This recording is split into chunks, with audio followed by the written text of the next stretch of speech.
Sir మీ పేరు అనుకుంటేనే నాకు ఒక డైలాగ్ గుర్తుకొస్తుంది. నా జీవిత చరమాంకం వరకు వైసీపీలోనే ఉంటా. మరి ఈ రోజు ఏమైంది? నాది వన్ సైడ్ లవ్ అని చెప్పి పూర్తిగా ప్రూవ్ అయిపోయింది. ఆర్యాల అల్లు అర్జున్ టైప్ అన్నమాట. ప్రతివర్త పరమాన్నం వండితే ఎన్ని రోజైనా ఆరలేదంటే ఒకనొక సందర్భంలో మీ సహజ శైలికి సిద్ధంగా కూడా వెళ్ళిపోయారు మీరు. పదే పదే మిమ్మల్ని కరప్ట్ అని చెప్పి చివరికి ఎప్పుడో కోపం వచ్చే రోజు మీకు చేతికి దొరికిన రాయింది ఇసిరి కొడతారు కదా. ఆయన నుంచి దూరం జరగడానికి కారణం చంద్రబాబు నాయుడు గారి ఇంటి మీదకి పోతే జోగి రమేష్ కి మంత్రి పదవి, పవన్ కళ్యాణ్ గారిని తిట్టించి, లేకపోతే లోకేష్ బాబు గారిని తిట్టించి, లేకపోతే చంద్రబాబు నాయుడు గారిని తిట్టించి నువ్వు ఏం సాధించావు ఈ రోజున? అంటే మీరు అరాచకాన్ని ప్రోత్సహిస్తున్నట్టేగా. వీలు పోయింటే మీకు మంత్రి పదవి వచ్చేది. అది వచ్చింది ఆ డిస్కషన్. కార్యకర్తలు క్యాడరు దొంగ బిల్లులు పెడతారు అనే మాట 1కి 4 సార్లు నొక్కి ఒక్కానించాడు. నా క్యాడరే కదా పార్టీని బతికించింది. ఆ మాట నా ఒక్కడితో అలా 30 మంది ఎమ్మెల్యేలు ఉన్నప్పుడు అన్నారండి. ఒకరిద్దరు ఎమ్మెల్యేల పేర్లు చెప్పగలరా? నా పక్కన ఉదయ్ భాన్ గారు అయితే ఉన్నాడు. సామ్నేని ఉదయ్ భాన్ గారు దీనికి మీరే సాక్షి. ఉదయ్ భాన్ గారు దీనికి మీరు సాక్షి. ఎమ్మెల్యేలు 25 మంది ఉన్నారు. ఇప్పుడు 30 అన్నారు, మళ్ళీ 25. ఒక్క స్ట్రైట్ పాయింట్ చెప్పండి సార్. ఇన్ని విషయాలు మీకు మీ 5 ఏళ్ల పదవీ కాలంలో ఎప్పుడు తెలిసింది? ఎప్పుడు అవగతమయ్యాయి మీకు? జగన్మోహన్ రెడ్డి గారు చేయని తప్పులేదండి. ఇప్పుడు హ్యాపీగా ఉన్నారా టీడీపీలో? డెఫినెట్ గా అండి. టీడీపీలో గతంలో కొంతమంది మీపై విమర్శలు చేశారు. అక్రమ మైనింగ్ సూత్రధారి మైలవరం వీరప్పన్. మరి ఈ వీరప్పన్ ఇప్పుడు టీడీపీలోకి వెళ్ళిపోయారు కదా, మరి ఇప్పుడు పునీతుడు అయిపోతారా?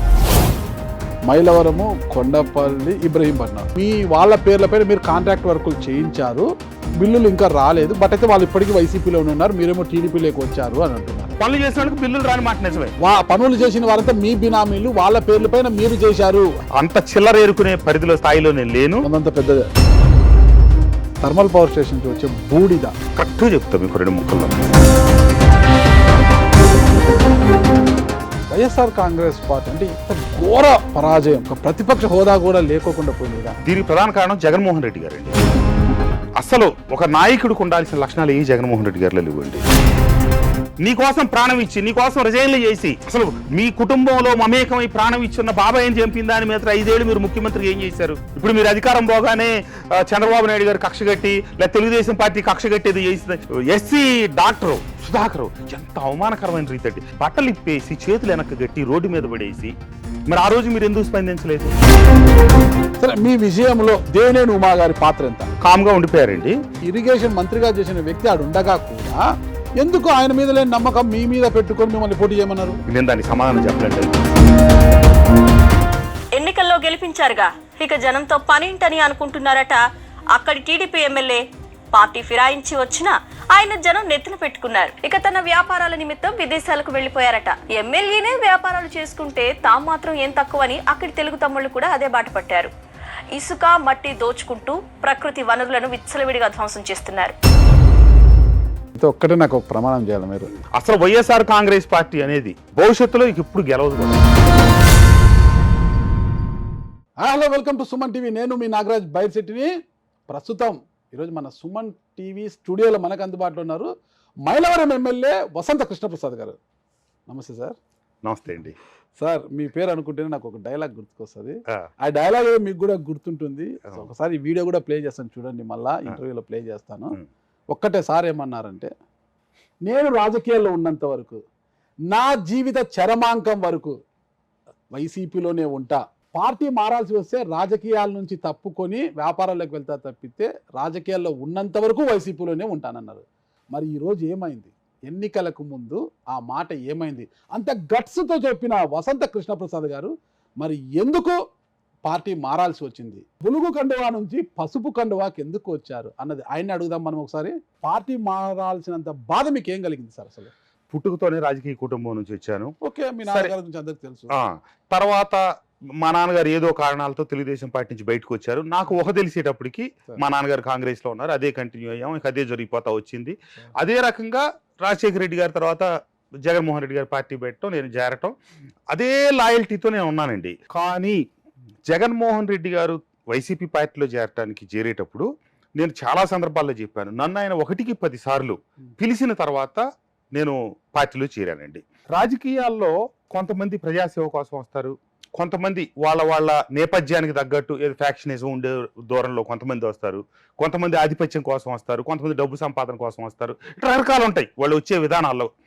కానీ నేను వచ్చింది ప్రజాసేవ గౌరవ మర్యాదల కోసం రాజకీయాల్లోకి వచ్చానండి.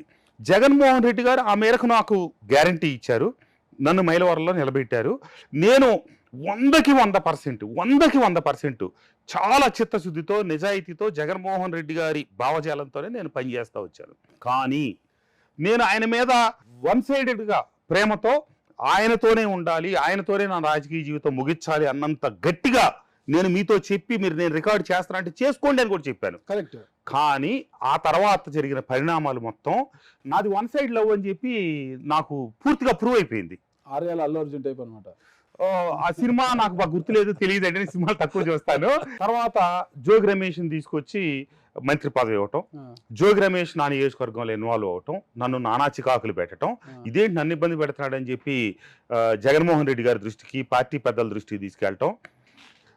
అసలు ఏమాత్రం స్పందించకపోగా వాళ్ళ ధోరణి ఎట్లా కనిపించిందంటే అండి, నేను సర్దుకొని జోగి రమేష్ వెనక జోగి రమేష్కి ఒక అనుచరుడు లాగా నేను ముందుకు వెళ్ళాలి అనే అంతగా జగన్మోహన్ రెడ్డి గారు, అంటే నేను కంప్లైంట్ చెప్పిన తర్వాత నేను ఆ విషయం అన్ని మీడియాల్లో వచ్చింది, చాలా రభస నడిచింది. మా నియోజకవర్గానికి సంబంధించి ముందే చికాకు పెడతా ఉన్నారు ఆయన జోగి రమేష్ గారు అనే వ్యక్తి. ఆయన మంత్రి అయిన తర్వాత ఇంకా ఎక్కువ చేయటం మొదలెట్టారు. అది ఆ విషయాన్ని నేను పార్టీ వేదికల మీద రకరకాల కార్యక్రమాలు, కృష్ణా ఉమ్మడి ఎన్టీఆర్ జిల్లాలో పార్టీ ప్లేనరీ నిర్వహించిన ఏకైక ఎమ్మెల్యే నేను. ఇది ఎవరు ముందుకు రాలా, లేదు నేను పెడతానని చెప్పి వాలంటీర్గా ముందుకు వచ్చి కార్యక్రమాన్ని అతి భారీ ఎత్తున నిర్వహించారు. దానికి జోగి రమేష్ గెస్ట్కి కూడా పిలవాల, ఎందుకంటే అతను డిస్టర్బెన్స్ ఆల్రెడీ నన్ను చేస్తున్నాడని చెప్పి, ఎందుకంటే అతను టెక్నికల్గా కృష్ణా జిల్లా మంత్రి కదా. కానీ వాళ్ళతో పార్టీ పెద్దలతో నాకు ఫోన్లు చేయించి చివరికి పిలిపించుకున్నాడు. సరే నేను పిలిచాను మొహాటం కొద్దీ. ఆ వేదిక దగ్గరకు వచ్చి సజ్జల రామకృష్ణారెడ్డి గారు పార్టీ పెద్దలు అందరూ ఉన్నారు, అక్కడికి వచ్చి అల్లరి చేయించాడు. జోగి రమేష్ నాయకత్వం వర్దిల్లాలి, జోగి రమేష్ జిందాబాద్, అది ఇవన్నీ వాళ్ళ కళ్ళతో వాళ్ళు చూశారు. మిగతా సంఘటనలను వాళ్ళ దృష్టికి తీసుకెళ్లారు.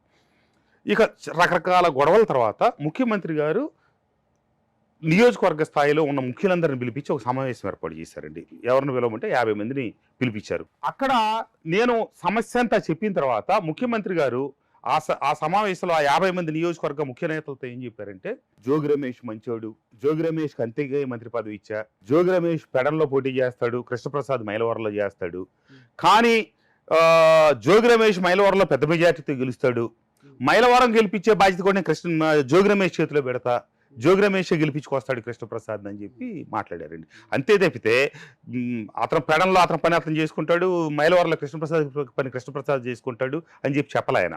జోగి రమేష్ ఎందుకు మంచోడయ్యారు జగన్ గారికి? జగన్ గారి మైండ్ సెట్ కి అతని విధ్వంసానికి ఇద్దరికి సూట్ అయింది అనిపించింది అండి. జగన్ గారిది విధ్వంసకరమైన మైండ్ సెట్ అంటారు మీరు? ఖచ్చితంగా. ఎలా? కొన్ని చిన్న చిన్న పోలికలు చెప్తానండి. రెండోసారి మంత్రివర్గ విస్తరణ జరగటానికి కొద్ది రోజుల ముందు నేను ముఖ్యమంత్రి గారిని ఏదో సందర్భంగా కలిసినప్పుడు, నువ్వు చంద్రబాబు నాయుడు గారిని విమర్శించట్లేదు, లోకేష్ని విమర్శించట్లేదు, నేను నిన్ను ఎట్లా ఓన్ చేసుకుంటాను, నువ్వు గట్టిగా వాళ్ళ గురించి మాట్లాడట్లేదు, నువ్వు గట్టిగా మాట్లాడితేనే కదా నేను ఓన్ చేసుకునేది అని చెప్పి అన్నారండి. అంటే నాకు అర్థం కాని విషయం ఏంటంటే, నేను రాష్ట్ర స్థాయి నాయకత్వం ఏం చేయట్లేదు అక్కడ. నేను గెలిచి పూర్తిగా నా మైలవరం నియోజకవర్గ ప్రజలు అభివృద్ధికి సంబంధించిన అంశాల్లో మమేకమై ఉన్నాను. నేను కనీసం ఎన్టీఆర్ జిల్లా పరిధిలో ఉన్న మిగతా పక్క నియోజకవర్గాల అంశాల్లో కూడా ఎక్కడ కలెక్ట్ చేసుకోవట్లేదు.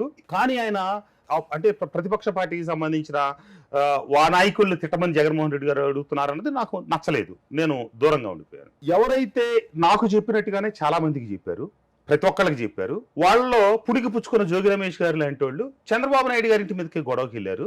ఇంకా కొంతమంది తెలుగుదేశం పార్టీ కార్యాలయం మీదకి వెళ్ళారు.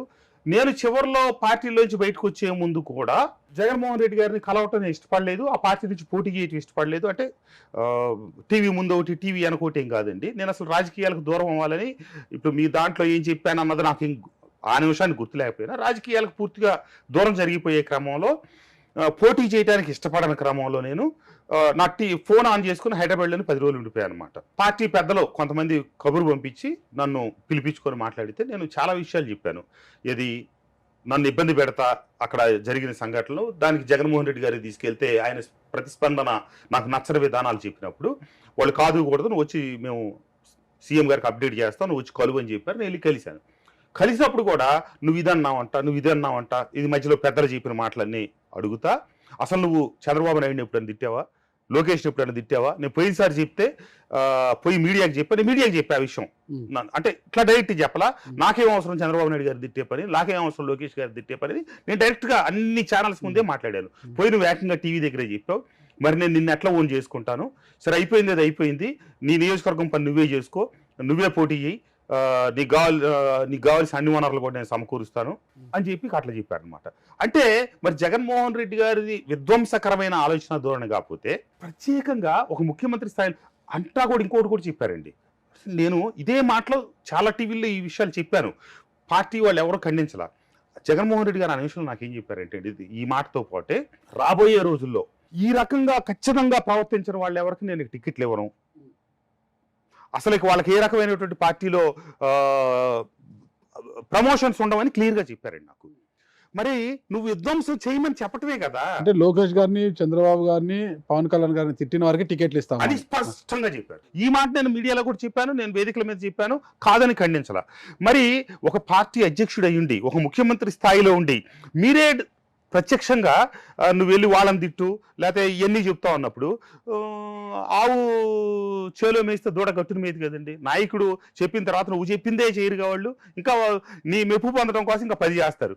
మీరు తిట్టడం వల్ల జగన్మోహన్ రెడ్డి గారికి వచ్చే లాభం ఏంటి? కొడాల నాని గారు తిడితే ఏం లాభం వచ్చిందో జగన్మోహన్ రెడ్డి గారికి, జోగి రమేష్ గారు వెళ్ళి చంద్రబాబు నాయుడు గారి ఇంటి మీద దాడి చేయడానికి ప్రయత్నిస్తే ఏం లాభం వచ్చిందో అదే లాభాలండి, అంతకంటే లాభాలు లేదు.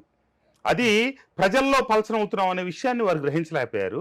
ఈ చర్యలన్నిటి వల్ల, ఈ రకమైనటువంటి విధ్వంస పాలన వల్ల నేను ఆయన నుంచి దూరం జరగడానికి కారణం అసలు ఒక నాయకుడికి ఉండాల్సిన లక్షణాలు ఏ జగన్మోహన్ రెడ్డి గారిలో లేవండి. ఎప్పుడు తెలిసింది ఈ విషయం మీకు? 2.5-3 సంవత్సరాలు అయ్యేటప్పటికి నాకు పూర్తిగా విషయం అర్థమవుతా వచ్చిందండి.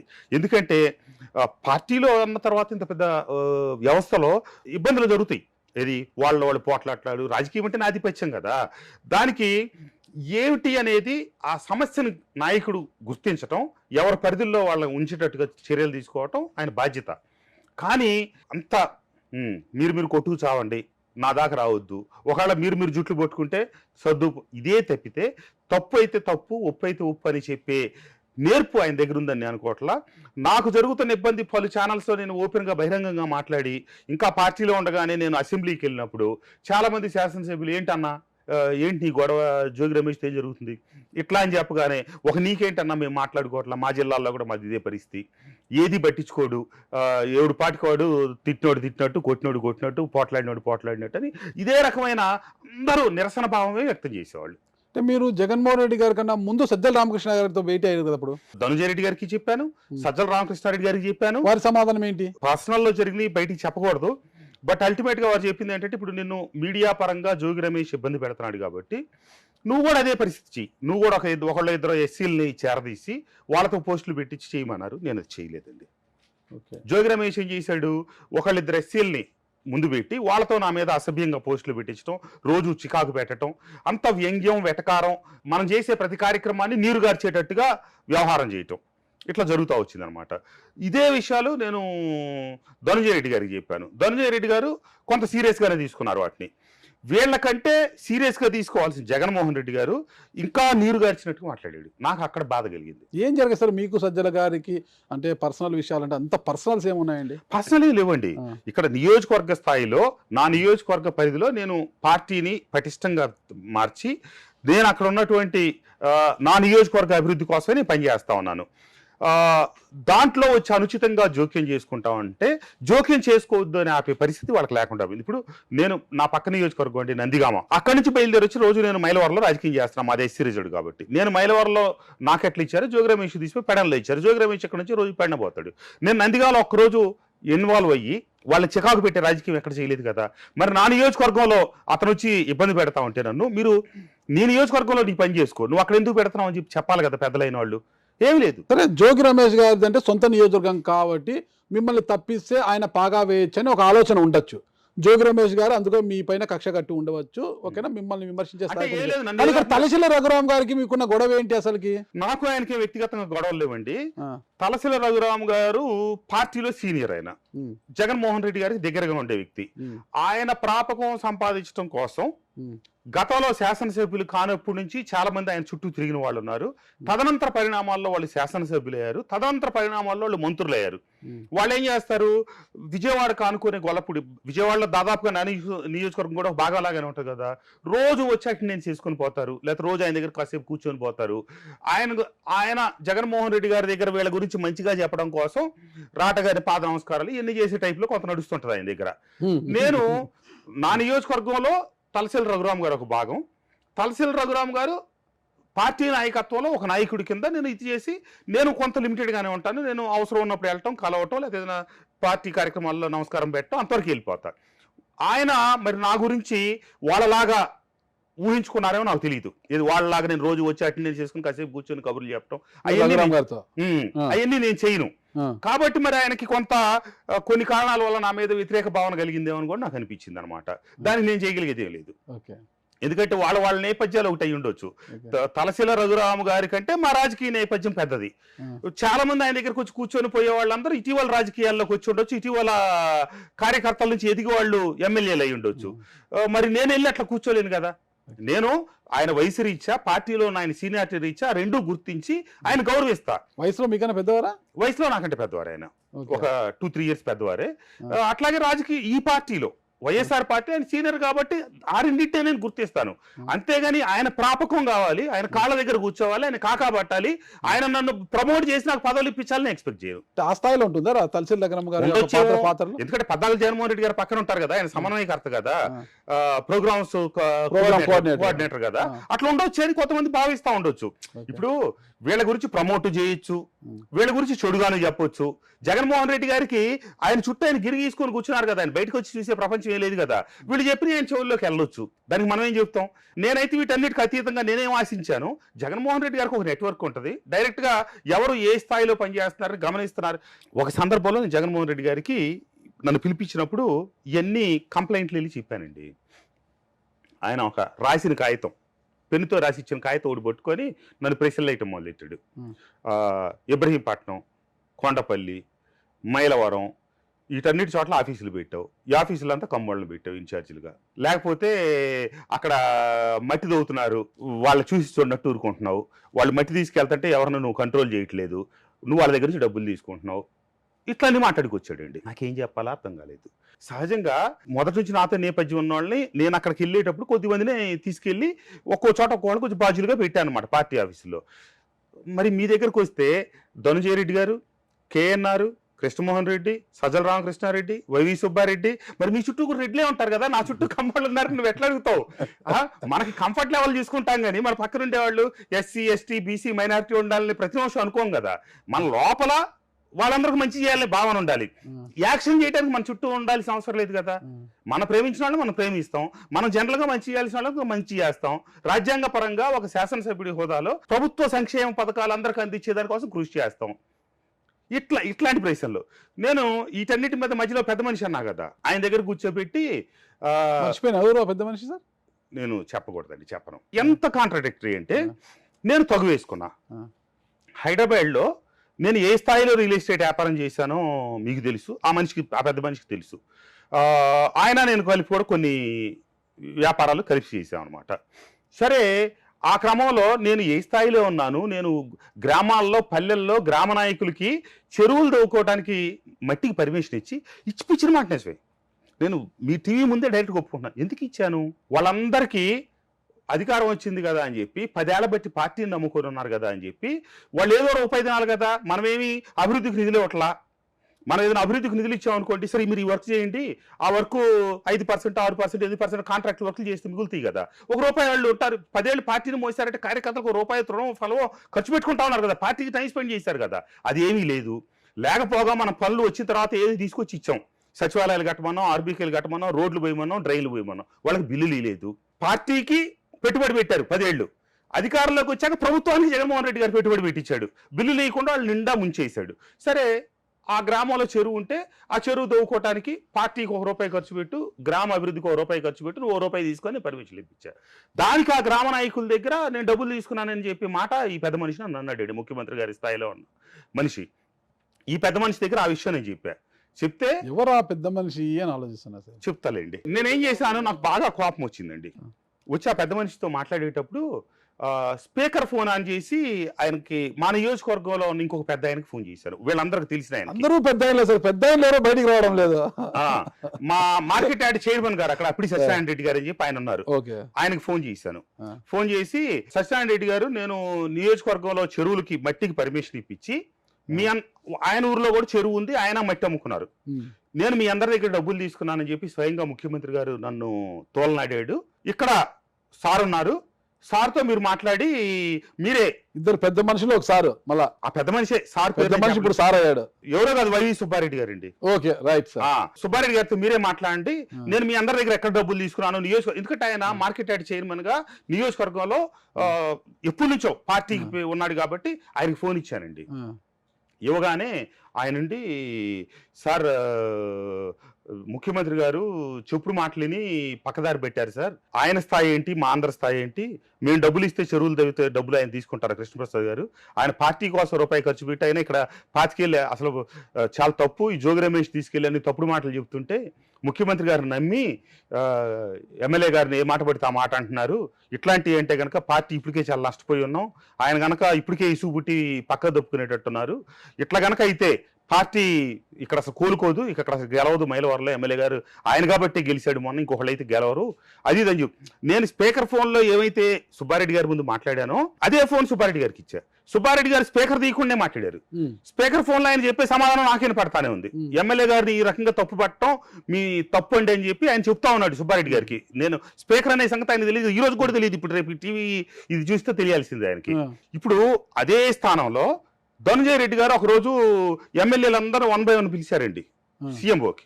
ఏది పిలిచి కాన్స్టిట్యున్సీ సర్వే రిపోర్ట్లు, కాన్స్టిట్యున్సీలో ఎమ్మెల్యేల పనితీరు, వాళ్ళ మీద ఉన్న ఇది, దానికోసం నన్ను కూడా ఒకరోజు పిలిచారన్నమాట ధనంజయ రెడ్డి గారు. ఆయనకేం సంబంధము ఇక నేను చెప్పలేనండి దానికి. ఎమ్మెల్యేలందరినీ 1 by 1 రోజుకి 5. ధనంజయ రెడ్డి గారు ఆయన సెక్రటరీ, సీఎం గారి సెక్రటరీ, ఒక ఐఏఎస్, ఆయనకు ఏం సంబంధం? మీ ప్రోటోకాల్స్ కావచ్చు, మీ యొక్క పనితీరు కావచ్చు, నివేదికలు చూసే పని ఆయనకేముంది? పిలిచారు, సర్వే రిపోర్ట్స్ పెట్టారు, ఒక్కొక్క పేజీ తిప్పారు. ఇది ఆన్సర్ చేయండి ఫస్ట్. ఆయనకేం సంబంధము అంటున్నా. సంబంధం ఆ సన్నటి గీత చెరిగిపోయిందండి. పార్టీకి ప్రభుత్వానికి మధ్య ఉన్న గీత అక్కడే లేదు, అంతా కలిసిపోయే ఉంది. ధనంజయ రెడ్డి గారిని కూడా అప్పుడున్న వైఎస్ఆర్ కాంగ్రెస్ పార్టీ ఎమ్మెల్యేలు కావచ్చు, మిగతా నాయకులు కావచ్చు, పార్టీ నాయకుడిగానే భావించారు. మీరు కూడా ఇక మరి ఆ పరిస్థితి అక్కడ మన ముఖ్యమంత్రి గారికి ఏమన్నా ఇస్తే విజ్ఞాపన పత్రం కానీ వినతి పత్రం కానీ అన్నా చూడన్నా అనేవారు. తర్వాత మేము ధనంజయ రెడ్డి గారిని ఫాలో అప్ చేయాల్సి వచ్చేది. మీరు పోతే అపాయింట్మెంట్ ఇచ్చేవారా ధనంజయ రెడ్డి గారు? అంటే కొంత వెయిటింగ్ ఉండేది, వెయిటింగ్ తర్వాత వెళ్ళి కలిసేవాళ్ళం. ఆ వెయిటింగ్ గంటన్నర అయినా కూడా కూర్చొని పని బట్టి ఇబ్బందిని బట్టి ఆగి ఉండేవాళ్ళం అనమాట. ఈ సర్వే రిపోర్ట్లు అంటే ఆయన కూడా బిజీగా ఉండేదండి. కింద ముఖ్యమంత్రి గారు పిలవటం, పైకి వచ్చి మంత్రులు కలవటం, ఇట్లా ఉండేది అనమాట.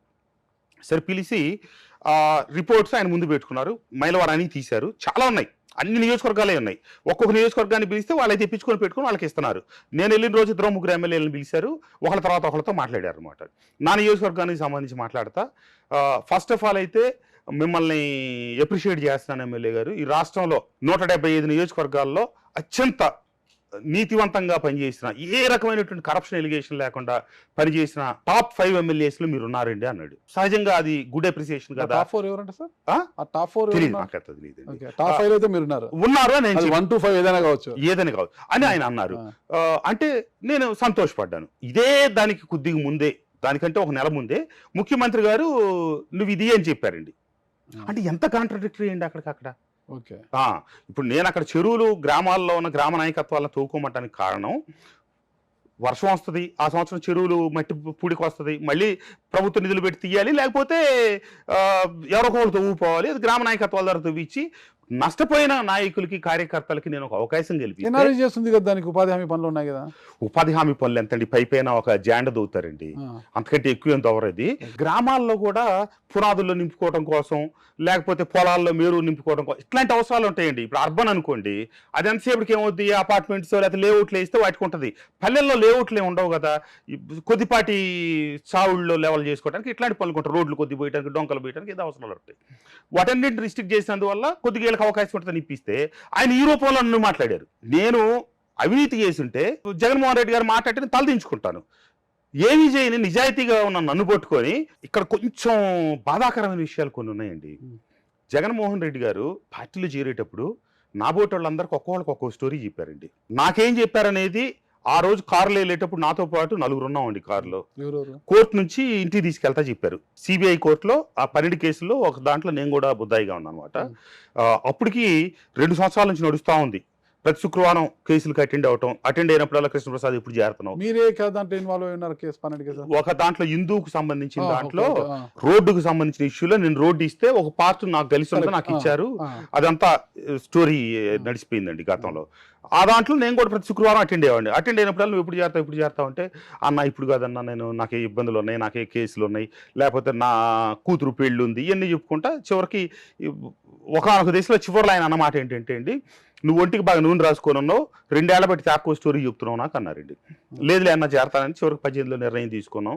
ఓకే అన్న తర్వాత కారు ఎక్కి ఇంటికి తీసుకెళ్తాను కోర్టు నుంచి. ఫస్ట్ టైం ఎక్కి ఆయన కారు, అదే చివరిసారి మళ్ళీ ఎప్పుడు ఎక్కలేదు. నేను ఎక్కి వెళ్తా, ఎన్నో మాటలు చెప్పారు నేను అడగకుండా. నేను చేరాలని నిర్ణయం తీసుకున్నాను, అంతవరకు సరిపోయేది. కానీ అడగకుండానే 100 చెప్పారు. కాబట్టి మనం అడిగితే వాటి మీద చెప్పారు. ఒకటి చెప్పండి. బాగుంటదండి, సభ్య సమాజానికి సిగ్గు చేయటాయి చెప్పుకుంటే కూడా. కాబట్టి నేను చెప్పలేను. అంత జిగుప్సాకరమైన పదాలు ఏమి ఉండవు కదా. జిగుప్సాకరమైన పదాలు కాదు, ఆయన భావజాలం వేరు, ఆయన చెప్పిన విధానం వేరు. తెలియాలి కదా. నువ్వు ఎంత ఖర్చు పెట్టు, దానికి 10 ఇంతలు నువ్వు సంపాదించుకునేటట్టు నేను అవకాశం ఇస్తాను, మీకు అందరికి ఎవరికి ఇబ్బంది లేదు, మిమ్మల్ని చూసుకునే బాధ్యత నాది, ఇట్లా చెప్పుకొచ్చారండి. అట్లా నాకు ఎన్నికల్లో ఖర్చు పెట్టామని రాజకీయాల్లో నువ్వు ఖర్చు పెట్టి గ్యారెంటీ గెలుస్తావు, గెలవకపోతే నేను అనుకుంటాను, తర్వాత అయినా నేను ముఖ్యమంత్రిని అవుతున్నా, నిన్ను ఆర్థికంగా ఆదుకుంటాను అంటే.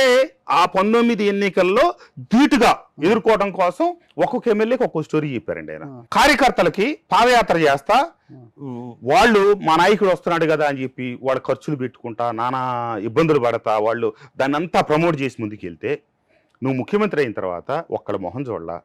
ఈ ప్రామిస్లన్నీ చేసిన ఎమ్మెల్యేలకి వాళ్ళ సొంత పనులు లేని చిన్న చిన్న ఉంటే చేయలా, వాళ్ళకి గౌరవం ఇవ్వలా, విలువ ఇవ్వలా, ఇవ్వకపోగా అంతా సింగిల్ విండో ప్రోగ్రాం. అయ్యవారికి చాలు 5 వరహాలు, పిల్లవారికి చాలు పప్పు వేలాలి అన్నట్టుగా ఒక మన చిన్న స్కూల్లో పాటలు ఉంటాయి కదా, మీరందరూ పప్పు. అసలు ఏమీ లేదంటే ఎవడో అవినీతి చేసుకోవడానికి ఆయన అవకాశం లేదని కాదు, అంతా సెంట్రలైజ్డే కదా. ఇసుక మీదే, లిక్కర్ మీదే, డెవలప్మెంట్కి లేవు.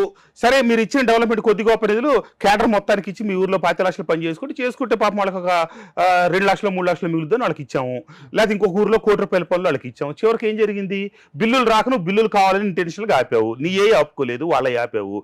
ప్రభుత్వానికి కేడర్తో పెట్టుబడి పెట్టించావు ఎదురు నువ్వు 3,000 కోట్లు.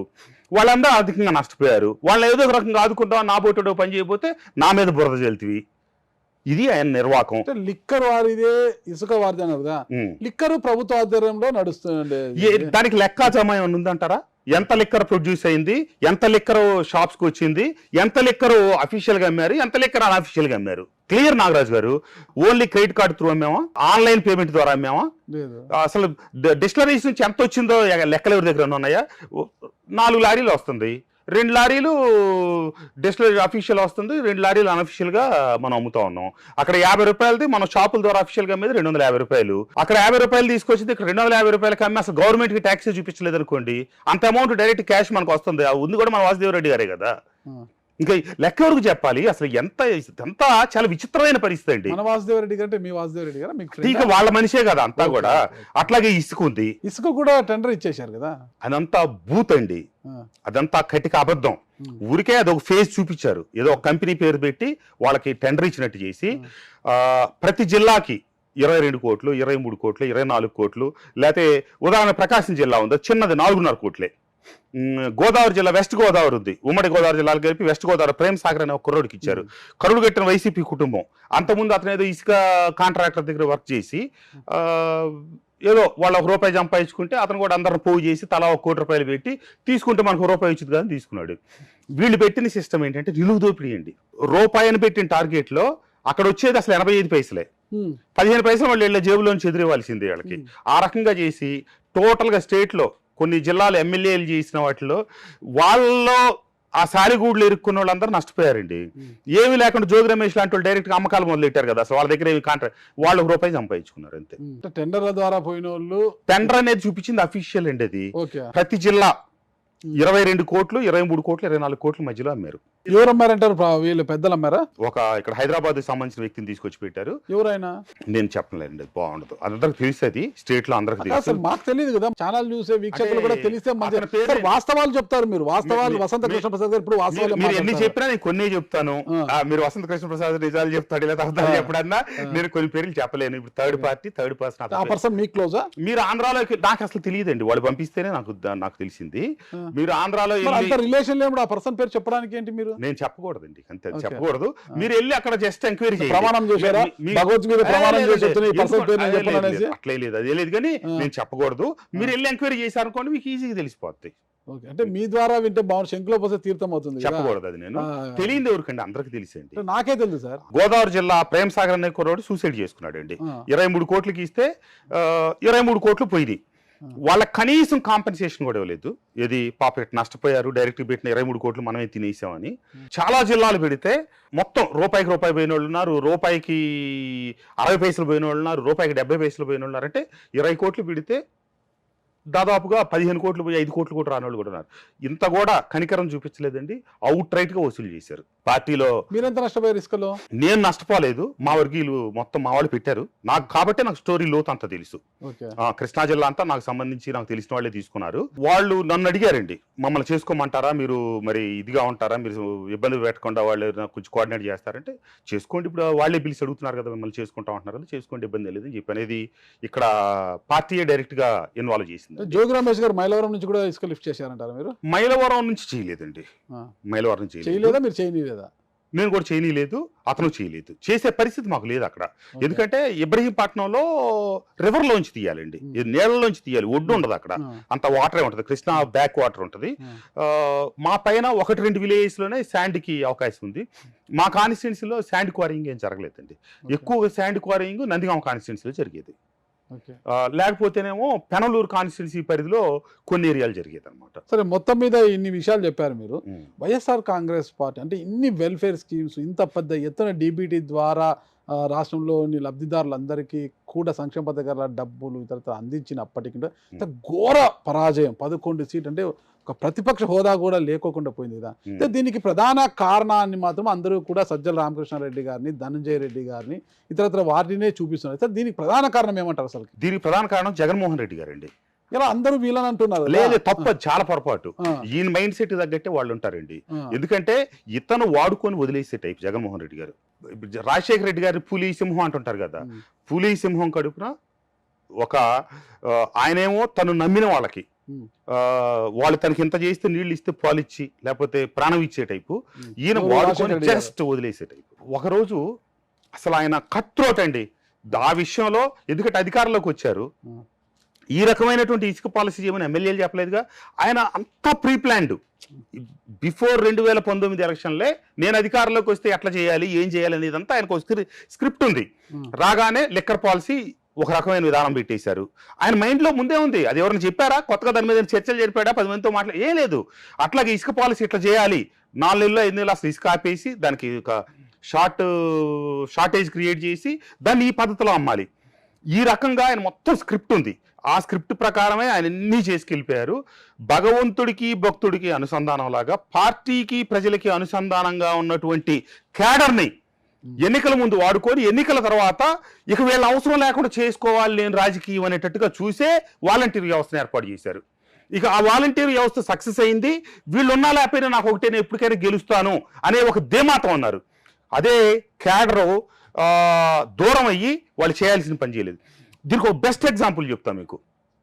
నేను ఇప్పుడు దాకా చెప్పిన ఏ అంశం, ఎందుకంటే రాజధాని అంశంలో కూడా విభేదించి నేను ఎదురు తిరిగి మాట్లాడినోడిని.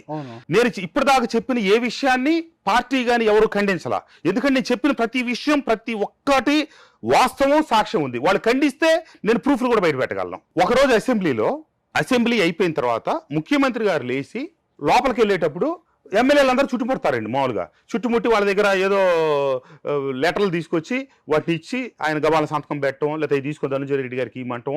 ఎందుకంటే మిగతా అప్పుడు దొరకదు కదా ఆయనకి, ఆయన దగ్గరికి వెళ్ళడానికి ఆయనకు అపాయింట్మెంట్ సాధ్యపడదు కదా. కాబట్టి అసెంబ్లీ ఎప్పుడో క్యూ, ఆయన దగ్గరలో ఉండే కుర్చీలు అంతా లేవగానే వెళ్ళి కూర్చుంటారు వరుసన. సీఎం గారి పక్కన ఒక లేవగానే 2 వాళ్ళు వెళ్ళి లెటకని కూర్చుంటారండి. ఇట్లా జరుగుతుంది. వాయిదా పడింది సభ. ఆయన మధ్యలో పెట్టి చుట్టూ ఒక 30 మంది ఎమ్మెల్యేలను పోగయ్యామండి.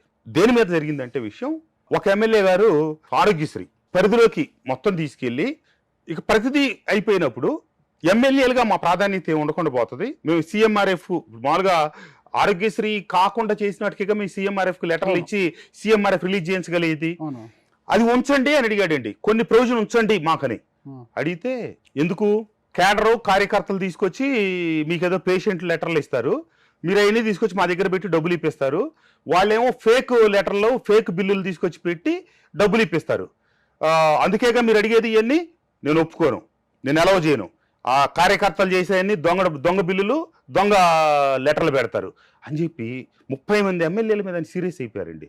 అదే మాట కార్యకర్తలు క్యాడరు దొంగ బిల్లులు పెడతారు అనే మాట 1కి 4 సార్లు నొక్కి వక్కాణించాడు. క్యాడరే కదా పార్టీని బతికించింది. అదే నేను చెప్తుంది, ఆ మాట నా ఒక్కడితో అలా 30 మంది ఎమ్మెల్యేలు ఉన్నప్పుడు అన్నారండి ఆయన. ఒక కార్యకర్త పేర్లు చెప్పగలరా? నా పక్కన ఉదయ్ భాన్ గారు అయితే ఉన్నాడు, ఒకళ్ళిద్దరు కాదండి, 25-30 మంది ఉన్నాం. సామినేని ఉదయ్ భాన్ గారు దీనికి మీరే సాక్షి. వసంత దీనికి మీరు సాక్షి, మీ పేరు చెప్పారు, మీరే సాక్షి, మీరు మాట్లాడాలి. 25 మంది ఉన్నారండి ఎమ్మెల్యేలు, 25 మంది ఉన్నారు. ఇప్పుడు 30 అన్నారు, మళ్ళీ 25 అంటే నేను లెక్కేసి 1, 2 అని కాదు కదా, మొత్తం గుమి కూడా ఉన్నారండి. ఆయన మధ్యలో ఉన్నారు, ఆయన చుట్టూ మేము ఎమ్మెల్యేలు ఉన్నాం, ఒక 25-30 మంది ఎమ్మెల్యేలు ఉన్నాం అందరి సమక్షంలో. మళ్ళీ వెళ్తా మెట్లు ఎక్కుతా కూడా ఇచ్చే ప్రశ్నే లేదు, నేను అలౌ చేయను, యాక్సెప్ట్ చేయను అనుకుంటా ఒక మాట 10 సార్లు నిలిపారండి. ఆయన సీరియస్ అయ్యి వెళ్ళారు. అందరూ మేము మొహమొహాలు చూసుకొని అవాక్కయ్యామంటారు కదా, అది పరిస్థితి అండి. ఇప్పుడు ఎవడో ఒక దొంగ బిల్లు పెట్టొచ్చండి, ఒక అధికారి దొంగ బిల్లు పెడతాడు, ఏం చేస్తాం మనం? ఒక కార్యకర్త దొంగ బిల్లు పెడతాడు, పట్టుకుంటే వాడిని ఇది చేస్తాం. ఇప్పుడు తిరుపతిలో దర్శనాలకి వెళ్తా ఉంటారండి, అక్కడ ఏదో ఎప్పుడు బ్రోకర్లు దళారులు ఉంటే ఏదో చేస్తుంటారు, ఏం చేస్తాం? దర్శనాలు ఆపేస్తాం అందుకోసం కాదు కదా, ఎప్పుడు ఆ దళారులను పట్టుకోవడానికి ప్రయత్నిస్తుంటారు. సౌలభ్యంగా ఉంది, శ్రీవాణి దర్శనాలు కూడా పెట్టారు. సరే ఏదో విషయాలు ఇప్పుడు అట్లనే ఏదో చిన్న ఇంత పెద్ద వ్యవస్థలో ఇంత పెద్ద పాపులేషన్ లో ఎక్కడో జరుగుతుంటాయి, ఎక్కడో ఒక కార్యకర్త ఒక దొంగ బిల్లు పెడతాడేమో, అందుకని నువ్వు కార్యకర్తలు మొత్తానికి ఆ ఫెసిలిటీ లేకుండా తీసేస్తావా? అది ఈ రకంగా ఆయన అంత కట్ రోడ్గా ఆ మాట అన్నారంటే మీరు గమనించండి. మరి కార్యకర్తలు నువ్వు ఎంతో అడుకున్నావు, ఆ రోజు నువ్వు పాదయాత్రకు తిరుగుతా ఉంటే వాళ్ళ సొంత జేబులో డబ్బులు ఖర్చు పెట్టుకొని జనాన్ని పోగేసి వాళ్ళకి భోజనాలు పెట్టి టిఫిన్లు పెట్టి ఎన్నో బ్యానర్లు కట్టి ఫ్లెక్సీలు కట్టి చేస్తే నీకు వాళ్ళ మీద అభిప్రాయం ఉంది. అట్లాంటప్పుడు క్యాడర్ ఇవన్నీ గ్రహించడానికి కాదండి, ఖచ్చితంగా గ్రహిస్తారు.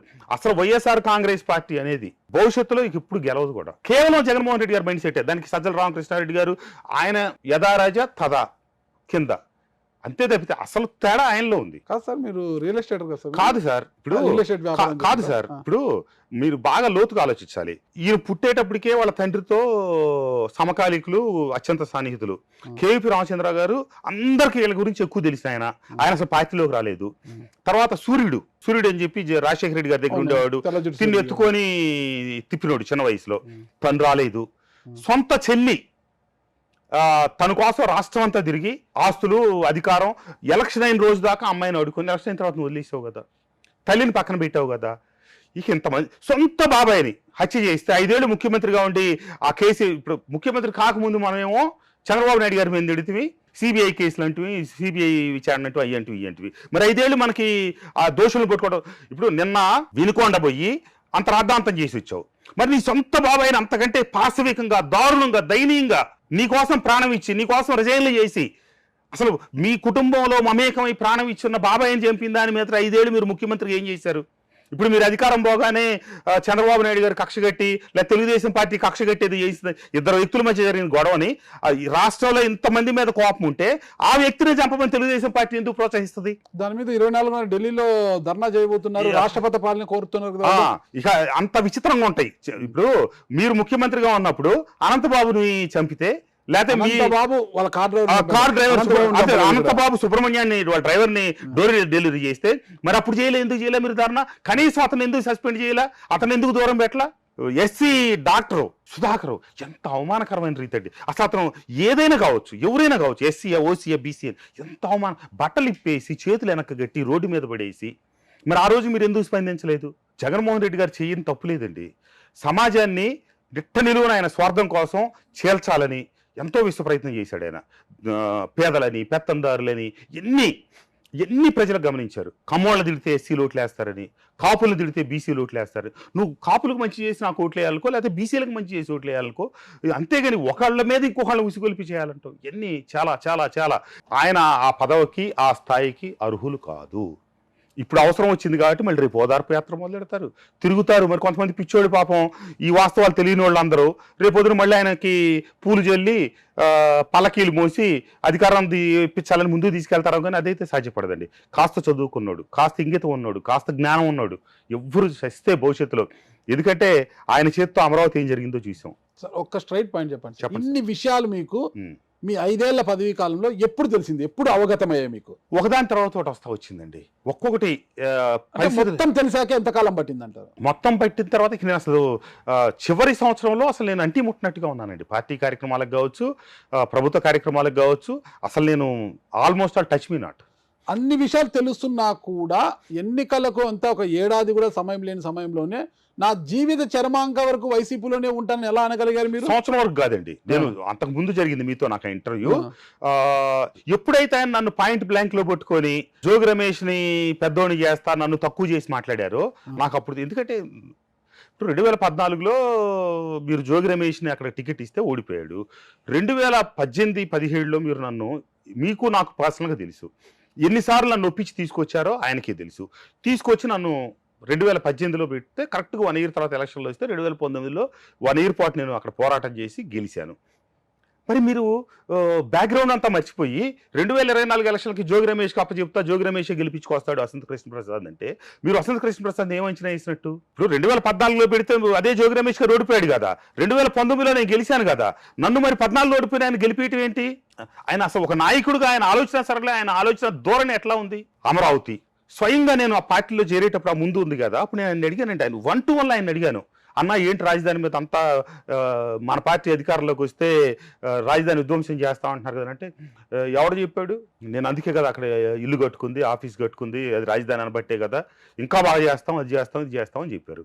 ప్రాక్టికాలిటీలోకి రాగానే 3 రాజధానులను బిల్లు పెట్టారు. వాళ్ళ ఇంట్లో చర్చ జరుగుతుంటే ఆ రోజు గంట సేపు అండి నేను కృష్ణా గుంటూరు జిల్లా ఎమ్మెల్యేలు మొత్తాన్ని సర్దడానికి పెడితే నేను గంట సేపు ఎదురు తిరిగే వాదిచ్చాను. ఇక్కడ నుంచి మారిస్తే ఇబ్బంది జరుగుద్ది, సెక్రటేరియట్ అనేది ఎక్కడ ఉండాలి, అసెంబ్లీ అనేది ఊరికి నామకా వస్తే అసెంబ్లీ ఇక్కడ పెడితే నష్టం జరుగుద్ది, వీలైతే మొత్తం ఇక్కడ ఉంచడం, కాదనుకుంటే కనీసం సెక్రటేరియట్ ఇక్కడ ఉంచాలి, పరిపాలనా రాజధాని ఇక్కడ ఉండాల్సిందే అని చెప్పి మాట్లాడాను. నా అభిప్రాయం నేను బహిరంగంగా వచ్చి కూడా చెప్పారు, 10 సందర్భాల్లో చెప్పాను, రాజధాని అమరావతికి ఇక్కడే ఉండాలి, కృష్ణా జిల్లా వాసిగా మైలవరం శాసనసభ్యుడిగా ఇక్కడే ఉండాలి, నేను ఓపెన్గానే చెప్పాను. ఇప్పుడు దాన్ని కట్టుబడి ఉన్నారు మీరు? కట్టుబడి ఉండకపోతే నేను ఎందుకు వ్యతిరేకించేవాడిని? ఆ రోజు ముఖ్యమంత్రి గారిని నేను వ్యతిరేకించేవాడిని ఆయన నిర్ణయాన్ని. అమరావతి ఉండాలనే కదా నేను బలంగా వాదించింది, బలంగా కోరుకున్నాను. వైసీపీ ఘోర పరాభవానికి ఏకైక కారకులు వైఎస్ జగన్మోహన్ రెడ్డి గారు. 100%.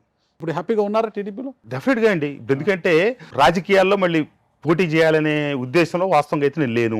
కొన్ని పరిణామాలు, పరిస్థితులు, కొందరు పెద్దల సూచనలతో లోకేష్ గారిని కలవటం, బాబు గారిని కలవటం, లోకేష్ బాబు గారితో చెప్పాను, బాబు పార్టీకి ఉపయోగపడతాను, నేను అటు మైలవరంలో ఇప్పుడు దాకా పోటీ చేసేట మైలవరం, అట్లాగే నందిగామ నా నేటివ్ ప్లేస్ కాబట్టి అక్కడ 2 చోట్ల పార్టీ కోసం పనిచేస్తాను, మీరు ఎట్లా చెప్తే అట్లా చేస్తాను, అంతా డెఫినెట్గా 2 అంటే ఈ రోజు 164 సీట్లు వచ్చినాయండి. ఈ పరిస్థితి మనకి 6 నెలల క్రితం తెలియదుగా, ఎన్నికల ముందు తెలియదు కదండి. అసలు అంతా పోటాపోటీ అని, నేరో అని, టైట్ అని, అంతా ఒక సెక్షన్ ఆఫ్ ద ఓట్స్ అంతా డొంగిపోయి ఉన్నాయి అనే పరిస్థితి కదా. సర్వే సంస్థలు కూడా ఆరా మస్తాన్ గారు లాంటి వాళ్ళు కూడా గుర్తించినంతటి ఒత్తిడిగా జరిగింది కదా. కానీ నేను ఆ రోజు గెలుస్తాము, ఇంత కూటమి మహావిజయం సాధించుద్దని అయితే రాలేదండి. గట్టిగా ఎదుర్కోవాలి, రాష్ట్రానికి అన్యాయం జరుగుతుంది అన్న ఒక భావనలోనే లోకేష్ బాబు గారు చెప్పిన దాన్ని ఎందుకు మళ్ళీ కొనసాగాలనుకున్నారు? ఇంత దెబ్బతిన్న రాజకీయాల్లో ఎందుకు కొనసాగాలనుకున్నారు మళ్ళీ మీరు? శ్రేయోభిలాషులు కొంతమంది ఉండి ఇప్పుడు నువ్వు ఇంత వ్యతిరేకించావు జగన్మోహన్ రెడ్డి గారిని, నీ భావజాలానికి అనుగుణంగా తెలుగుదేశం వస్తే అమరావతి ఇక్కడ ఉంటుంది కదా, ఈ విధ్వంసకర పాలన ఆగుద్ది కదా, నీకేం వయసు అయిపోలేదు, ఇప్పుడు నువ్వు 54 ఏళ్ళకే అని చెప్పిన మాట మీదట లోకేష్ బాబు గారిని కలవటం. అక్కడ ఒక పెద్ద తేడా ఒకటి గమనించానండి. నా లాస్ట్ జగన్మోహన్ రెడ్డి గారి విజిట్లో ఆయన ఏం చెప్పారు, నేను నిన్ను ఓన్ చేసుకోవాలంటే నువ్వు చంద్రబాబు నాయుడు గారిని తిట్టట్లేదు, లోకేష్ని తిట్టట్లేదని ఈ మాటలన్నీ మాట్లాడారు కదా.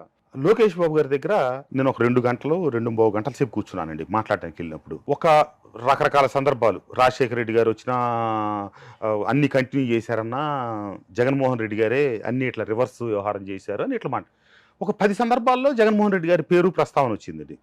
ఒక్కసారి కూడా జగన్మోహన్ రెడ్డి అనలా, ప్రతిసారి జగన్మోహన్ రెడ్డి గారినే మాట్లాడాడు లోకేష్ బాబు గారు, ఇది వయసులో చిన్నవాడైనప్పటికీ. కానీ ఆ స్థాయిలో ఉండి ముఖ్యమంత్రి గారు నాతో చెప్పినప్పుడు చంద్రబాబు నాయుడు లోకేష్ అనే చెప్పారు, తిట్టమనే చెప్పారు, అట్లా లేని వాళ్ళకి టికెట్లు ఇవ్వనని కూడా చెప్పారు.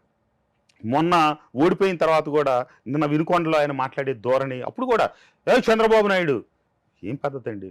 ఇప్పుడు నేను పార్టీలోంచి బయటకు వచ్చాను, ఎక్కడ జగన్మోహన్ రెడ్డిని మాట్లాడలా. నేను ఏ వేదికలో నుంచి మాట్లాడినా, ఏ మీటింగ్లో మాట్లాడినా జగన్మోహన్ రెడ్డి గారనే మాట్లాడాను. ఎందుకంటే పదవి రీత్యా, నువ్వు హోదా రీత్యా పై స్థాయిలో ఉన్నారు కాబట్టి మీరు. మిమ్మల్ని ఇప్పుడంతే మాట్లాడాను, నిన్నంతే మాట్లాడా, మొన్నంతే మాట్లాడి, రేపు కూడా అంతే మాట్లాడతాను. దిగజారి పిచ్చి భాషను నువ్వు ప్రోత్సహించి పవన్ కళ్యాణ్ గారిని తిట్టించి, లేకపోతే లోకేష్ బాబు గారిని తిట్టించి, లేకపోతే చంద్రబాబు నాయుడు గారిని తిట్టించి నువ్వేం సాధించావు ఈ రోజున? రాష్ట్ర ప్రజలందరూ విసిగిపోయి వేసారిపోయి ఇంత దిగజారిన తర్వాత ఇంకేముంటుందని. చంద్రబాబు నాయుడు గారి ఇంటి మీదకి పోతే నువ్వు జోగి రమేష్కి మంత్రి పదవి ఇస్తారు. అంటే మీరు అరాచకాన్ని ప్రోత్సహిస్తున్నట్టేగా. అవినాష్ ఉన్నాడండి, మీకు మంత్రి పదవి వచ్చేది వచ్చుండేదేమో. నేను అది వచ్చింది ఆ డిస్కషన్ వస్తే, ఈ రకమైనటువంటి పరిస్థితుల్లో నాకు అవసరం లేదు బాబు, పాజిటివ్ దీంట్లో అయితే మనకి ప్రమోషన్స్ తీసుకుందాం కానీ ఈ రివర్స్ వ్యవహారంలో ప్రమోషన్. అవినాష్ ఉన్నాడండి, ఒకసారి పట్టాభి గారి మీద గొడవకి వెళ్ళాడు దేవినేని అవినాష్. ఒకసారి ఆయన కార్పొరేటర్ ఎవరో చెనుపాటి గాంధీ గారి మీదకి వెళ్ళి ఆయన కన్ను పోవటం గొడవ జరిగింది. నేను అప్పుడు ఫోన్ చేశాను, తప్పు తమ్ముడు, అది మనం వ్యక్తిగతంగా రాజకీయాలకు మాట్లాడతాం తప్పితే అట్లా గొడవలకి వెళ్తే నువ్వు రాజకీయంగా ఇప్పుడు బాగానే ఉండొచ్చు, భవిష్యత్తులో నువ్వు నష్టపోతావని చెప్పి నేను తనకు చెప్పడం జరిగింది. లేదన్నా ఏదో పొరపాటు అయింది ఏదో చెప్పాడనమాట. అట్లా తర్వాత తెలుగుదేశం పార్టీ ఆఫీస్ మీదకి వెళ్ళాడండి. వెళ్ళినప్పుడు నేను మళ్ళీ ఫోన్ చేశాను, నువ్వు జీవితంలో సరిదిద్దుకోలేని తప్పు చేసావు అవినాష్. నేను గతంలో కూడా నీకు 2 సార్లు ఫోన్ చేసి నేను చెప్పాను, ఆ కొట్లాట జరిగినప్పుడు మన ఏదైనా ఉంటే రాజకీయం చూడాల్సిందే తప్పితే ఇట్లా వ్యక్తిగతంగా వెళ్ళటం తప్పు అన్నా, ఇప్పుడు తప్పు అన్నా, నువ్వు చాలా తప్పు చేసావు అని చెప్పి నేను ఫేస్ టైంలో కాల్ చేసేలా చెప్పానండి. ఎందుకంటే మామూలు ఫోన్లు చేస్తే మళ్ళీ మనకు దుబ్బులు కదా. సరే, అవినాష్ ఒక సందర్భంలో పబ్లిక్గానే చెప్పారు, మా వాళ్ళందరూ ఫోన్ చేసి నువ్వు మంచి పని చేసావు, నువ్వు హీరో అయ్యావు అది ఇది అన్నారు. కానీ కృష్ణప్రసాద్ అన్న మటుకు ఫోన్ చేసినాను 3 సార్లు మందలిచ్చాడు గట్టిగా, నువ్వు తప్పు అని చెప్పి చెప్పిన ఒకే ఒక మనిషి కృష్ణప్రసాద్ అన్న అని చెప్పి. అవినాష్ నాకంటే చాలా చిన్నోడు అండి వయసులో. జగన్మోహన్ రెడ్డి గారు విజయవాడ ఏదో కార్యక్రమానికి వచ్చి అవినాష్ వాళ్ళ ఇంటికి వచ్చి గంట సేపు కూర్చొని కాఫీ తాగెళ్ళాడండి. తర్వాత వీళ్ళందరినీ వాళ్ళ ఇంటికి డిన్నర్కి పిలిచారు. జగన్మోహన్ రెడ్డి గారు మైండ్ సెట్ అది. కారణం ఏమంటారు? నువ్వు పెద్ద మనిషి కదా, నువ్వేం చెప్పాలి? నువ్వు ఒక చిన్న కుర్రోడు, రాజకీయాల్లో ఎదుగుతున్నాడు, ఎదగాల్సినోడు, భవిష్యత్తు ఉన్నోడికి ఏం చెప్పాలి? తప్పు నాన్న, నువ్వు అధికారం చేయాల్సింది, ప్రజలకు ఎక్కువ సేవ చేయి, ప్రజల్లో ఎక్కువ తిరుగు, మంచి పేరు సంపాదించుకో, నువ్వు రాజకీయంగా ఎదుగు, నా వెనక ఉండు, నీలాంటి వాళ్ళ వల్ల నాకు బలం అని చెప్పాలి. కానీ ఇంటి మీద దాడికి వెళ్ళినోడికి మంత్రి పదవి, తిట్టినోడిని ఇంటికి పిలిపించి డిన్నర్ పెడితే ప్రోత్సహిస్తున్నట్టే కదా పరోక్షంగా. టిఫిన్కి వెళ్ళి డిన్నర్ పిలిచారు వాళ్ళ కుటుంబం మొత్తాన్ని. మేమెవరు ఆయన గుమ్మం కూడా దొక్కలేదు, ఆయన ఇల్లు చూడలేదు. ఇల్లు ఆఫీస్ పక్కనే ఉంటాయి కదా, ఈ పార్టీ క్యాంప్ ఆఫీస్ వరకే పరిమితం అయ్యాం. మరి నేను కూడా చంద్రబాబు నాయుడు గారినో లేకపోతే లోకేష్ గారినో తిట్టో, లేకపోతే ఇప్పుడు చంద్రబాబు నాయుడు గారు వచ్చినప్పుడు రాళ్ళు వేయించితే మాకు పిలిచి మరి టీలు, టిఫిన్లు, కాఫీలు పెట్టేవాళ్ళం. మాకు తెలియదండి, మేము అందరం బాగాలేకపోయాం. మాకు ఆ స్థాయి, ఆ శక్తి భగవంతుడు మాకు కూర్చొని టీ కాఫీ తాగే అదృష్టం లేకపోయింది, మా కర్మ. ఇది మైండ్ సెట్ అండి. ఆయన వాడుకొని వదిలేసిన విధానం అది, నాయకుల్ని ఆయన కార్యకర్తలు వాడుకొని వదిలేసిన విధానం అది. దాన్ని గుర్తించిన వాళ్ళు ఆయన కుటుంబ సభ్యులు మనకంటే ముందున్నారు. ఆ తర్వాత నాయకులందరూ మేము గుర్తించాం, కార్యకర్తలందరూ గుర్తించారు. కాబట్టి దూరంగా ఉన్నవాళ్ళు దూరంగా ఉన్నారు. అంత ఘోర పరాభవం, 151 వచ్చిన స్థానంలో 164 పోయాడు, ఓడిపోయి 11 స్థానాలకు పరిమితం అయ్యారు. ఇప్పుడు ఈరోజు 11 రెడ్డి గారు అనిపించుకుంటా ఉన్నారు. సేమ్ టైం మళ్ళీ పెద్ద పెద్ద మాటలు మాట్లాడుతూ ఉన్నారు. రేపొద్దున వైఎస్ఆర్ కాంగ్రెస్ పార్టీ నాయకులకి, శ్రేణులకి నేను చెప్పేది ఒకటే, మీరు పొరపాటు పడుతున్నారు తప్పితే వాస్తవం లేదు.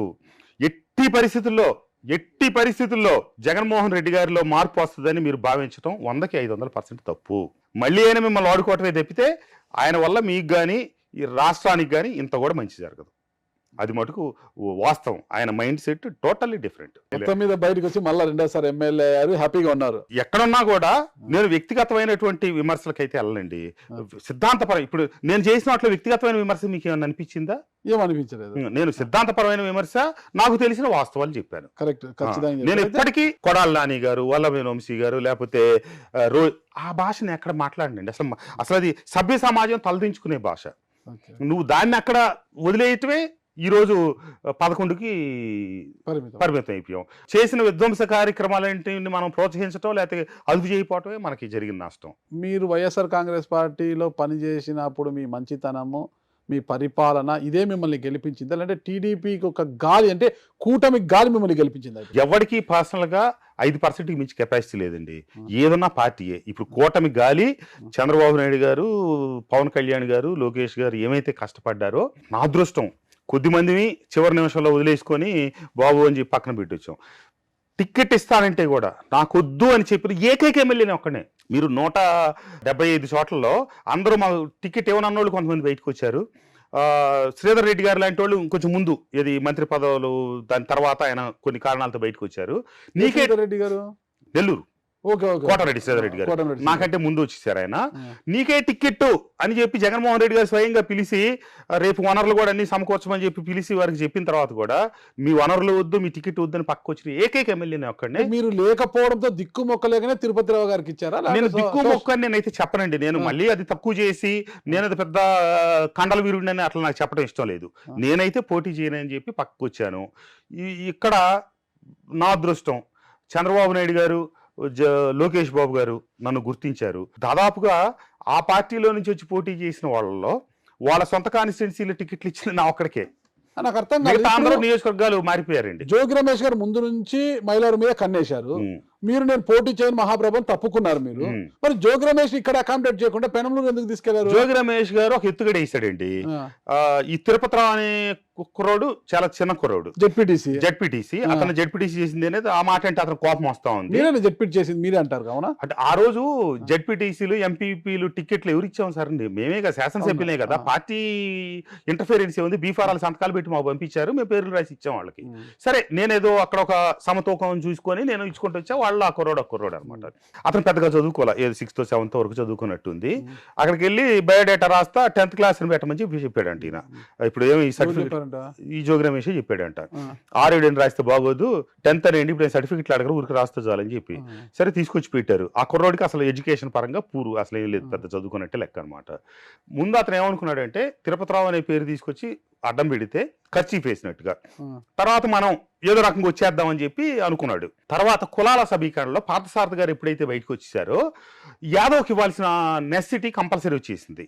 ఇక మార్చడం జగన్మోహన్ రెడ్డి గారి కొన్ని కారణాల వల్ల వీలు పడలా. దాంతో ఇక అతను అక్కడే పెనలూరు ఫిక్స్ చేశారు. ఇక్కడేమో తిరుపతిరావు అనే ఈ కుర్రోడిని ఇక్కడ ఉంచేశారు అనమాట. అది ఇదైంది.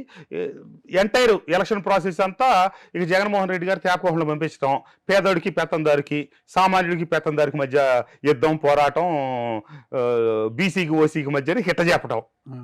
సరే ఆ ఎలక్షన్ అంతా అదొక కర్మ జరిగిపోయింది. మర్చిపోయాను. యాక్చువల్గా 42,780 ఉందండి.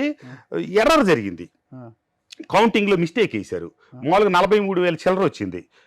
అది తర్వాత మేము గుర్తించి వెళ్ళి మళ్ళీ రిటర్నింగ్ ఆర్ఓ గారికి మా జేసీ గారిని అడిగాం. అడిగితే సార్ ఇది మిస్టేక్ చదివిన తర్వాత పొరపాటు పడ్డాం సార్, మా క్యాలిక్యులేషన్ తప్పు అయింది, కానీ ఇప్పటికే మేము ఎలక్షన్ కమిషన్ పంపించేసాం, మళ్ళా కనుక మీరు పంపించమని రిక్వెస్ట్ చేస్తే మేము పంపించాల్సిందే, కానీ మాకు కొంచెం ఇబ్బంది అవుతుంది ఇది అంటే సర్లేండి అని వదిలేసాం. టెక్నికల్గా 42,700 చిల్లరండి, కానీ వాస్తవంగా 43,450 అంత వచ్చింది. గతం కన్నా అంటే 2000 అప్పుడు 12,700 19 కన్నా ఇంత చేసి కూటమి యొక్క గాలి మీకు బాగా పనిచేసింది. 12,700. ఇప్పుడు మైలవరం నియోజకవర్గ చరిత్రలో ఇదే హైయెస్ట్ అండి. ఇప్పుడు 1972 ఆ ప్రాంతాల్లో ఇప్పుడు 23,000 అసలు నియోజకవర్గ హైయెస్ట్. ఇప్పుడు 43,000 మనకు వచ్చింది. ప్రతివర్త పరమాన్నం వండితే రాత్రంతా ఆరలేదు, అంతే కదా సార్? అంతే. వాళ్ళు ఎలా ఉంది ఒక సందర్భంలో ఇప్పుడు ఈ సందర్భంలో ఆరుతుందా ఆరదా? నేను నో కామెంట్ అండి. ఎందుకంటే రాజకీయ ప్రత్యర్థులుగా ఆయన నా మీద కామెంట్లు, నేను ఆయన మీద కామెంట్లు. ఇప్పుడు నా పని నాదే, ఆయన పని అయింది. ఒకనొక సందర్భంలో మీ సహజ శైలికి సిద్ధంగా కూడా వెళ్ళిపోయారు మీరు. ఒకనొక సందర్భంలో పదే మిమ్మల్ని కరప్ట్ అని చెప్పి ఎవరన్నా మాట్లాడారు అనుకోండి, మీ మీద రాళ్ళు బురద చల్తా ఉన్నారు అనుకోండి, 2 సార్లు గడుక్కుంటారు, 3 సార్లు గడుక్కుంటారు, 4 రాళ్ళు పక్కన నెడతారు. చివరికి ఎప్పుడో కోపం వచ్చే రోజు మీకు చేతికి దొరికిన రాయింది సిస్సిరి కొడతారు కదా చోటు మీద. అట్లా జరిగింది. సరే, మీ విషయంలో మీ 43,000 మెజార్టీ అంటే టెక్నికల్ గా పక్కన పెడతాం, వాస్తవ మెజార్టీలో దేవినేని ఉమా గారి పాత్ర ఎంత? ఆయన పార్టీకైనా కామ్గా ఉండిపోయారండి. సహకరించలేదు మీకు? ఎవరికి పార్టీకి చేయొద్దని అట్లేం చెప్పలేదు ఆయన. మేము పిలిచి ప్రచారం చేయమని అడగలేదు. పార్టీ క్యాడర్ అంతా మటుకు పార్టీ కోసం కష్టపడి పనిచేశారు పూర్తి స్థాయిలో. జనసేన, బీజేపీ కూటమి ఏమైతే ఉందో అన్ని 3 పార్టీలకు సంబంధించిన నేను అటు ఇప్పుడు దాకా ఎమ్మెల్యే గారు అటు వైసీపీకి వెళ్ళి ఉన్నారు, ఇప్పుడు మన టీడీపీకి వెళ్ళి వచ్చారని చెప్పి తెలుగుదేశం క్యాడర్ ఎవ్వరు ఒక్కళ్ళు కూడా ఆగింది లేదండి. 99% అసలు గెలిపే ధ్యేయంగా చంద్రబాబు నాయుడు గారిని ముఖ్యమంత్రి చేయాలని లక్ష్యంతో పనిచేశారు. కాబట్టే ఇంత వచ్చేసింది. 2 వైసీపీలో కూడా అక్కడ నన్ను దగ్గరగా చూసిన క్యాడర్ ఉన్నారు కదా, వాళ్ళు కొంతమంది నాతో పాటు కలిసి వచ్చారు. కొంతమంది మండల పార్టీ ప్రెసిడెంట్లు, కొంతమంది ఎంపీపీలు, ఇట్లా చాలామంది సర్పంచ్లు వచ్చి నాతో పాటు జాయిన్ అయ్యారు.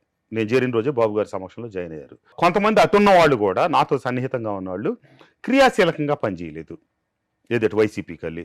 కొంతమంది నాకే ఫోన్లు చేసి చెప్పారు, సార్ మేము పార్టీ అయితే మారట్లేదు కానీ మా ఓట్లు మీకే వేస్తున్నాం, ఓటు మీకు వేసే వాళ్ళని మేము ఎవరు ఆపట్లేదు. ఇట్లా ఇన్ని దోహదపడ్డాయండి అంత మెజారిటీ. అంటే నిజమైన టీడీపీ కార్యకర్తల కన్నా మీ వెంట ట్రావెల్ వచ్చిన వారికి అధిక ప్రాధాన్యత ఇస్తున్నారన్న విమర్శలు కూడా అప్పుడే స్టార్ట్ అయ్యాయి. లేదండి, అసలు అంత దూరం ఇంకా ఏం జరిగింది, ట్రావెల్ ఏం జరగలేదు. నా మీద ప్రేమతో వచ్చిన వాళ్ళందరూ ఒకటే చెప్పారు, మేము అసలు వెనక వరుసలో కూర్చుంటాం, మాకేమీ హడావుడి లేదు.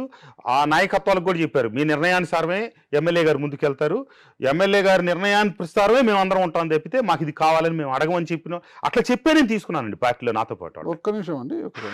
నమస్తే, వెల్కమ్ టు పొలిటికల్ కారిడార్. ఎన్నికల్లో గెలిపించారుగా, ఇక జనంతో పనేంటని అనుకుంటున్నారట అక్కడి టీడీపీ ఎమ్మెల్యే.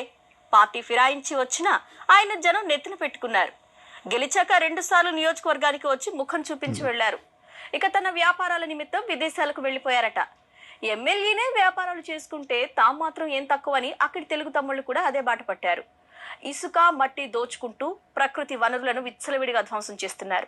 ఇంతకీ ప్రజలను వదిలేసి విదేశాల్లో వ్యాపారాలు చేసుకునే ఆ ఎమ్మెల్యే ఎవరో చూద్దాం. మీ దగ్గర కూడా వచ్చేసింది అది.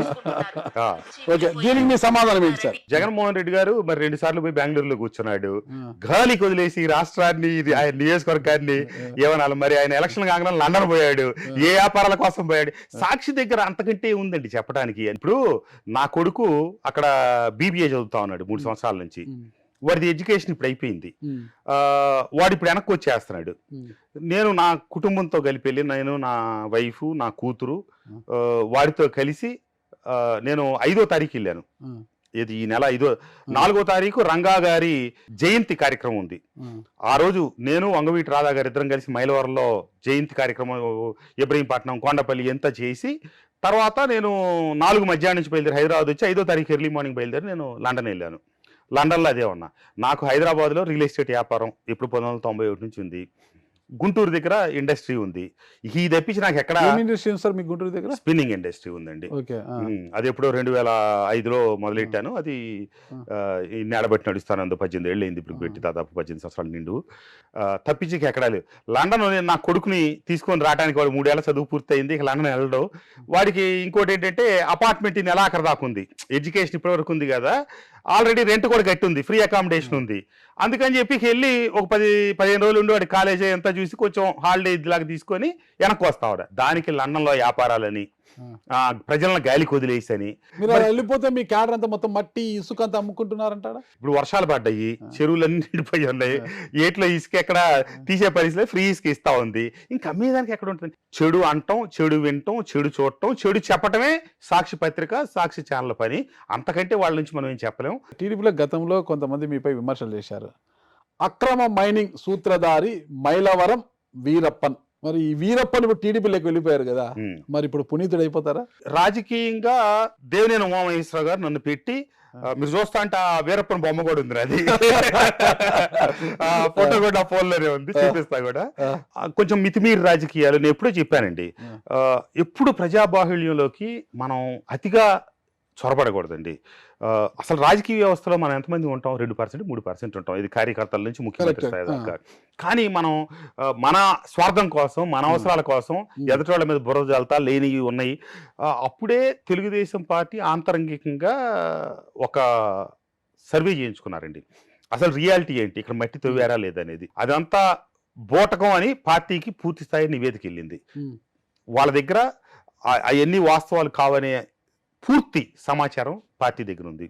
కాబట్టి నేను పార్టీలో చేసుకున్నారు. జగన్మోహన్ రెడ్డి గారు సిఐడి ద్వారా నన్ను ఫిక్స్ చేయాలని ట్రై చేశారు. అక్కడ విజయవాడ రూరల్ మండలంలో కొత్తూరు తాడేపల్లి ఏరియా ఉంది. అటు గన్నవరం కాన్స్టిట్యున్సీ, ఇటు మా మైలవరం కాన్స్టిట్యున్సీ పక్కనే ఆనుకొని ఉంటాయి, అడవి ప్రాంతాలు అయిన ఉన్నాయి. అక్కడంతా విపరీతమైన మైనింగ్ జరిగింది.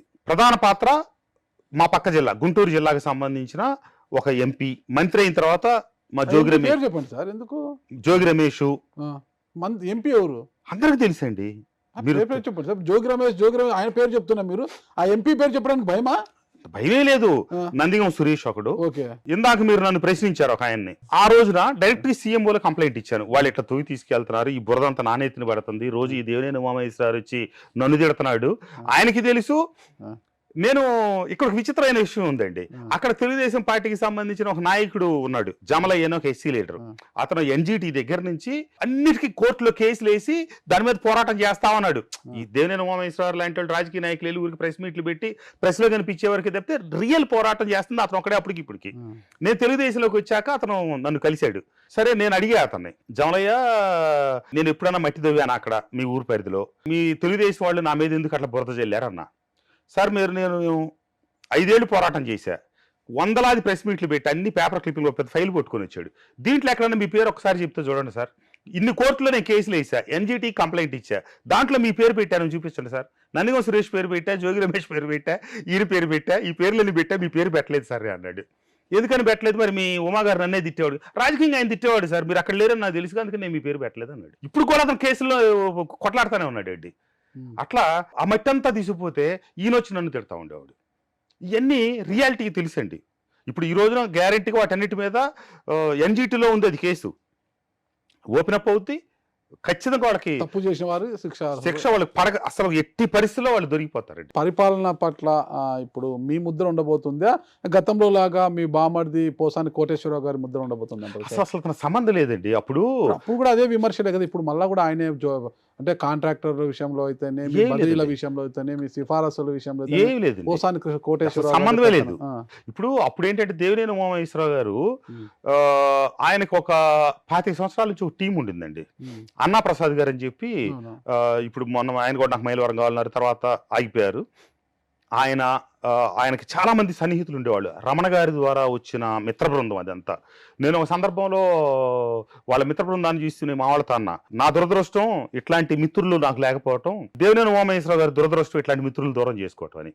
వాళ్ళందరూ గ్రాడ్యువల్గా దూరం అవుతూ వచ్చారు. 2019 ఎలక్షన్ నాటి వాళ్ళు ఎవ్వరు లేరు. ఆయనకు ఆ ఎలక్షన్ చేయటానికి చాలా ఇబ్బంది పడ్డాడు, ఈ సరైన సొంత మనుషులు లేక. నాకు నా సొంత మనుషులు ఉన్నారు, ఒక టీం ఉంది. నన్ను ముందు నుంచి వ్యాపారాల్లో ఉన్నాం కదా, వాటితో పాటు కలిసి బంధుత్వాల పరంగా వీళ్ళందరూ నా వెనక స్ట్రాంగ్గా నిలబడి ఒక టీం ఉందని, ఆ టీంని డిస్టర్బ్ చేయడం కోసం దేవినేని ఉమామహేశ్వరరావు గారు ఈ పేర్లన్నింటిని బయట పెట్టి ఒక దుష్ప్రచారం చేశారండి. ఏది అప్పుడు మట్టి అన్నట్టుగా, లేకపోతే ఈ గొడవలన్నీ అన్నట్టుగా. ఇది కూడా ఒక కోణం తప్పించి వాళ్ళకి ఏముందండి, అసలు వాళ్ళంతా కొద్దిోళ్ళు నా కోసం పనిచేస్తారు కాబట్టి నా నుంచి దూరం చేయడానికి పెట్టేది. వాళ్ళు ఏ సిఫార్సుల్లో ఉండరు. ఇంతవరకు నాకు ఇదిగో ఈ ఎస్ఐని ఈ సిఐని వేసుకోమని వాళ్ళు ఏనాడు చెప్పింది లేదు. నాకు ఎవరన్నా చెప్తే వాళ్ళని వేసే ప్రశ్నే లేదు. ఆ రకంగా ఎమ్మెల్యే అయిపోయారు సార్, రెండోసారి కూడా ఎమ్మెల్యే అయ్యారు. ప్రజలకు నేను ఒకటి సార్, ఇప్పుడు మీరు అడిగే ప్రశ్నకి నేను నా సమాధానం ముందే నాకు అర్థమైంది. రెండోసారి గెలిచి మీరు ఏం చేయబోతున్నారని. నేను లోకేష్ బాబు గారిని రెండోసారి అన్నా మీరు పోటీ చేయండి అని చెప్పినప్పుడు నేను ఖచ్చితంగా ఒకటి చెప్పాను, బాబు నేను అసలు రాజకీయాల్లో ఉండదు, పక్క పోదాం అంటే మీరు రమ్మంటున్నారు, నేను పార్టీకి పనిచేసి పెడతాను, పూర్తిగా అవుట్ రైట్గా ఉంటానంటే కాదన్నా మీరు పోటీ చేయమని చెప్పారు. నాకు ఏ దీని మీద ఆపేక్ష లేదు. కేవలం నేను చేద్దాం అనుకున్న స్థాయిలో నేను డెవలప్ చేయలేకపోయా. నా పక్కన ఉన్న నియోజకవర్గాలతో పోల్చుకుంటే ఆ వైసీపీ గవర్నమెంట్లో వాళ్ళకంటే మెరుగ్గా నిధులు తీసుకొచ్చాను, వాళ్ళకంటే మెరుగ్గా ఎంతో కొంత పని చేశాను. అది డెవలప్మెంట్కి అవకాశం లేని ప్రభుత్వం. నేను ఇప్పుడు కనుక మళ్ళీ రెండోసారి పోటీ చేయాలంటే నాకు డెవలప్మెంట్కి మటుకు మీరు నిధులు ఇస్తానంటే నేను పోటీ చేస్తాను బాబు అని చెప్పి డైరెక్ట్గా అడిగానండి. అన్నా నేను మాట ఇస్తున్నా, మనం డెవలప్మెంట్కి కట్టుబడి ఉన్నాం, మీకు అన్ని రకాలుగా డెవలప్మెంట్కి కోఆపరేట్ చేస్తున్నారు, నాకు అది సంతోషం. నేను ఇప్పుడు మరీ 1 మంత్ తను చాలా బిజీగా ఉన్నారండి లోకేష్ బాబు గారు. ఇది కాన్స్టిట్యున్సీ, స్టేట్ వైడ్ ప్రజా వినతులు, ఇప్పుడు ఎంత షఫలింగ్, చాలా వ్యవహారాల్లో తలమునకలుగా ఉన్నారు కదా. కాబట్టి నేను వెళ్ళి ఇప్పుడు నిధుల మీద కూర్చోవాలా. గవర్నమెంట్ కూడా ఈ సంక్షేమ పథకాలు దీంట్లోనే ఉంది కదా, ఇప్పుడు ఎమ్మటే రాగానే పెన్షన్లు ఇచ్చారు, ఇంకోటి మొదలెట్టే క్రమంలో ఉన్నారు. కాబట్టి రేపు పోయి కూర్చొని నా నియోజకవర్గంలో ఏం అభివృద్ధి కావాలనే విషయంలో నాకు పూర్తి స్పష్టత ఉంది, అవగాహన ఉంది. వాటన్నింటినీ ఆయన ముందు పెడతాను, ఒక్కొక్కటి చక్క నేను ముందుకు. నాకు ఒక క్లారిటీ ఉంది ఇక్కడ. అక్కడ నాయకత్వ లోపం కానీ నాయకత్వం లేమి కానీ ఏమి లేదు టీడీపీకి. అప్పుడు మీరు వచ్చేంత వరకు కూడా టీడీపీలోకి మైలవరంలో అంటే మీరు నాకొద్దు బ్యాకెండ్ లో పని చేస్తానని అన్నా కూడా అక్కడ దేవినేని ఉమామహేశ్వర స్ట్రాంగ్ పర్సన్, మాజీ మంత్రివర్యులు. నాకు తెలిసి 3 సార్లు ఏమో గెలిచారు ఆయన. 4 సార్లు ఆయన 5 సార్లు పోటీ చేశారండి. నందిగా నుంచి 2 సార్లు గెలిచారు, మైలవరం నుంచి 2 సార్లు గెలిచారు, 5వ సారి ఓడిపోయారు. అంత అనుభవం ఉన్న వ్యక్తి, ఇరిగేషన్ మంత్రిగా చేసిన వ్యక్తి ఆడు ఉండగా కూడా ఎందుకు ఆయన మీద లేని నమ్మకం మీ మీద పెట్టుకొని మిమ్మల్ని పోటీ చేయమన్నారు? నేను దానికి సమాధానం చెప్పలేండి, లోకేష్ బాబు గారు చెప్పాలి, నేను చెప్పలేను. చంద్రబాబు నాయుడు గారు చెప్పాలి, లోకేష్ బాబు గారు చెప్పాలి. అది గతంలో పురా పథకం ఒకటి ఉంది 2009లో అనుకుంటా. 183 కోట్లు నియోజకవర్గానికి మంజూరు 150 కోట్లు 150 కోట్లు. అది ఆ పథకం పట్టించుకోకపోతే ఆ నిధులు కూడా ఎన్నికిపోయాయి. మళ్ళా తర్వాత వచ్చిన ప్రభుత్వంలో అదేం కాలేదు. కానీ జగన్మోహన్ రెడ్డి గారి ప్రభుత్వంలో కొండపల్లి వాగు కాదు, అక్కడ నుంచి పైప్ లైన్ ద్వారా నీటి సరఫరాకు 54 కోట్లు ఏదో మంజూరైంది. అది కొంత జరిగి మళ్ళీ హడావిడిగా పోయింది. ఆ నిధులు ఏమైపోయి ఇప్పటి వరకు తెలియదు. కాదు సార్, దాని మీద ఏమైందంటే ఆ పురా పథకంలో రాష్ట్రంలో కేంద్ర ప్రభుత్వం అదొకటి తీసుకొచ్చింది. పురా అనేది దేశవ్యాప్తంగా 5 పైలట్ ప్రాజెక్టుల కింద మైలవరం కూడా శాంక్షన్ అయింది. అది 150 కోట్లు 153 కోట్లు అది ముందుకు పోకుండా ఒక కన్సల్టెంట్ ని పెట్టారు, ప్రాజెక్ట్ రిపోర్ట్ రెడీ చేశారు. అది ఎవరు మెగానే, వాళ్ళు బ్యాంక్ గ్యారంటీలు ఇచ్చారు, కొంత వర్క్ చేశారు, కొంత డబ్బు రిలీజ్ అయింది. అప్పుడు పురా కింద డబ్బులు 9 కోట్ల రూపాయలు వచ్చి డిఆర్డిఏ పీడీ అకౌంట్ లో ఉన్నాయి. అది వడ్డీతో కలిపి 12 కోట్ల 13 కోట్లు అయింది. ఆ సంగతి నా ముందున్న శాసనసభ్యుడికి కానీ ఇంకెవరికి కానీ అసలు తెలియదు, వదిలేసి పెట్టించుకోకుండా వదిలేసి కూర్చున్నారు. నేను ఎమ్మెల్యే అయిన తర్వాత కొండపల్లి ఇబ్రహీంపట్నానికి మంచినీటి సమస్య ఉంది, పురా మొదలెట్టారు, ఆగిపోయింది. దాన్ని ఎంక్వైరీ చేశారు. చేస్తే పురా అనే పథకాన్ని అసలు సెంట్రల్ గవర్నమెంట్ ఆపేసింది, అది క్లోజ్ చేసింది. అది సక్సెస్ అవ్వాలి, అది పట్టాలు ఎక్కల, అది క్లోజ్ అయిపోయింది. ఇక్కడ ఉన్న డబ్బుల గురించి కూడా ఎవరికి తెలియదు. నేనేం చేశాను అప్పుడు 9 కోట్లు 12 కోట్లు 13 కోట్లు అయింది కదా, పెద్దిరెడ్డి గారితో సెక్రటేరియట్లో ఒక ఉన్నత స్థాయి సమీక్షా సమావేశం పెట్టించాను. అప్పుడు గ్రామీణాభివృద్ధి కార్యదర్శి ద్వివేది గారు, ప్రిన్సిపల్ సెక్రటరీలు మున్సిపల్ అందరిని పిలిచారు, పెద్ద స్థాయిలో సమావేశం పెట్టారు. పెట్టి దాని మీద రివ్యూ చేస్తే ఇట్లా డబ్బులు ఉన్న విషయాన్ని అంతటి కూడా నేను ముందే ప్రిపేర్ చేసి ఆ సమావేశానికి ఎజెండాలోకి వచ్చేటట్టుగా నేను పెట్టాను అనమాట. పెడితే వాళ్ళు ఏం చేశారు, సెంట్రల్ గవర్నమెంట్కి ఒక లెటర్ రాశారు. నేనేమన్నాను, లెటర్లు రాయొద్దు, ఇక్కడ మన పీడీ అకౌంట్లో డబ్బు ఉంది కదా, అది మున్సిపాలిటీకి ఇచ్చేయండి. ఇబ్రహీంపట్నం కొండపల్లికి మంచినీటి పైప్ లైన్లకి సంబంధించి వాడేసుకుందాం, ఎప్పుడో వచ్చే అకౌంట్లో ఉన్న డబ్బులు వాళ్ళకి ఎందుకు చెప్పాలంటే వినకుండా వీళ్ళు లెటర్ రాశారు.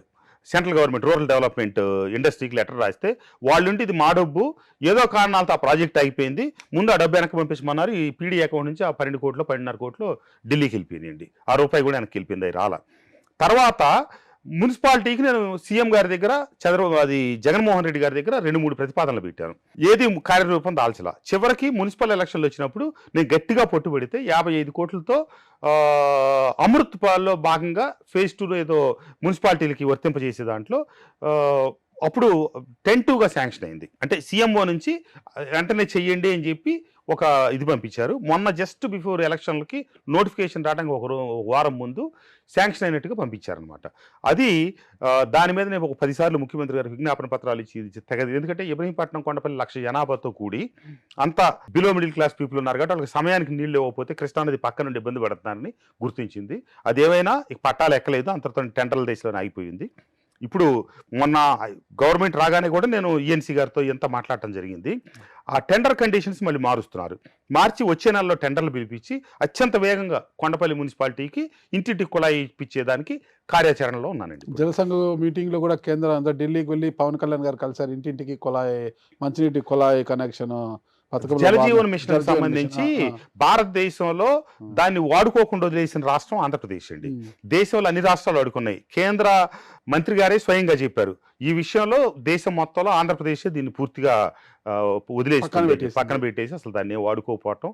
గ్రామాల్లో ఈ రోజున ఆంధ్రప్రదేశ్లో డయేరియా వస్తుందంటే ఆ పైపులు మార్చక మురుగు కాలంలో పైపులు ఉండిపోయి దానివల్ల అది పెద్ద సమస్య కూర్చుందండి. తెలంగాణకు కనెక్టివిటీగా ఉన్న జీకొండూరు నుంచి గంగినేనిపల్లెకి ఒక రోడ్డు, గంగినేనిపాలెనికి సంబంధించి రోడ్డు కూడా అదే పెండింగ్ ఉంది. అది ఈ హయాంలోనే పూర్తి చేసి తీరుతారా మీరు? అది 100% అండి. అది వెంటనే అది పెద్ద సమస్య. అది నేను ఆగిపోయిన దాన్ని ఏషియన్ ఇన్ఫ్రా డెవలప్మెంట్ ఏఐబినో ఏదో నిధుల నుంచి శాంక్షన్ అయిందండి. ఆ కాంట్రాక్టర్ను అప్పుడు ఆ ముఖ్యమంత్రి గారి దగ్గర స్వయంగా తీసుకెళ్ళాను.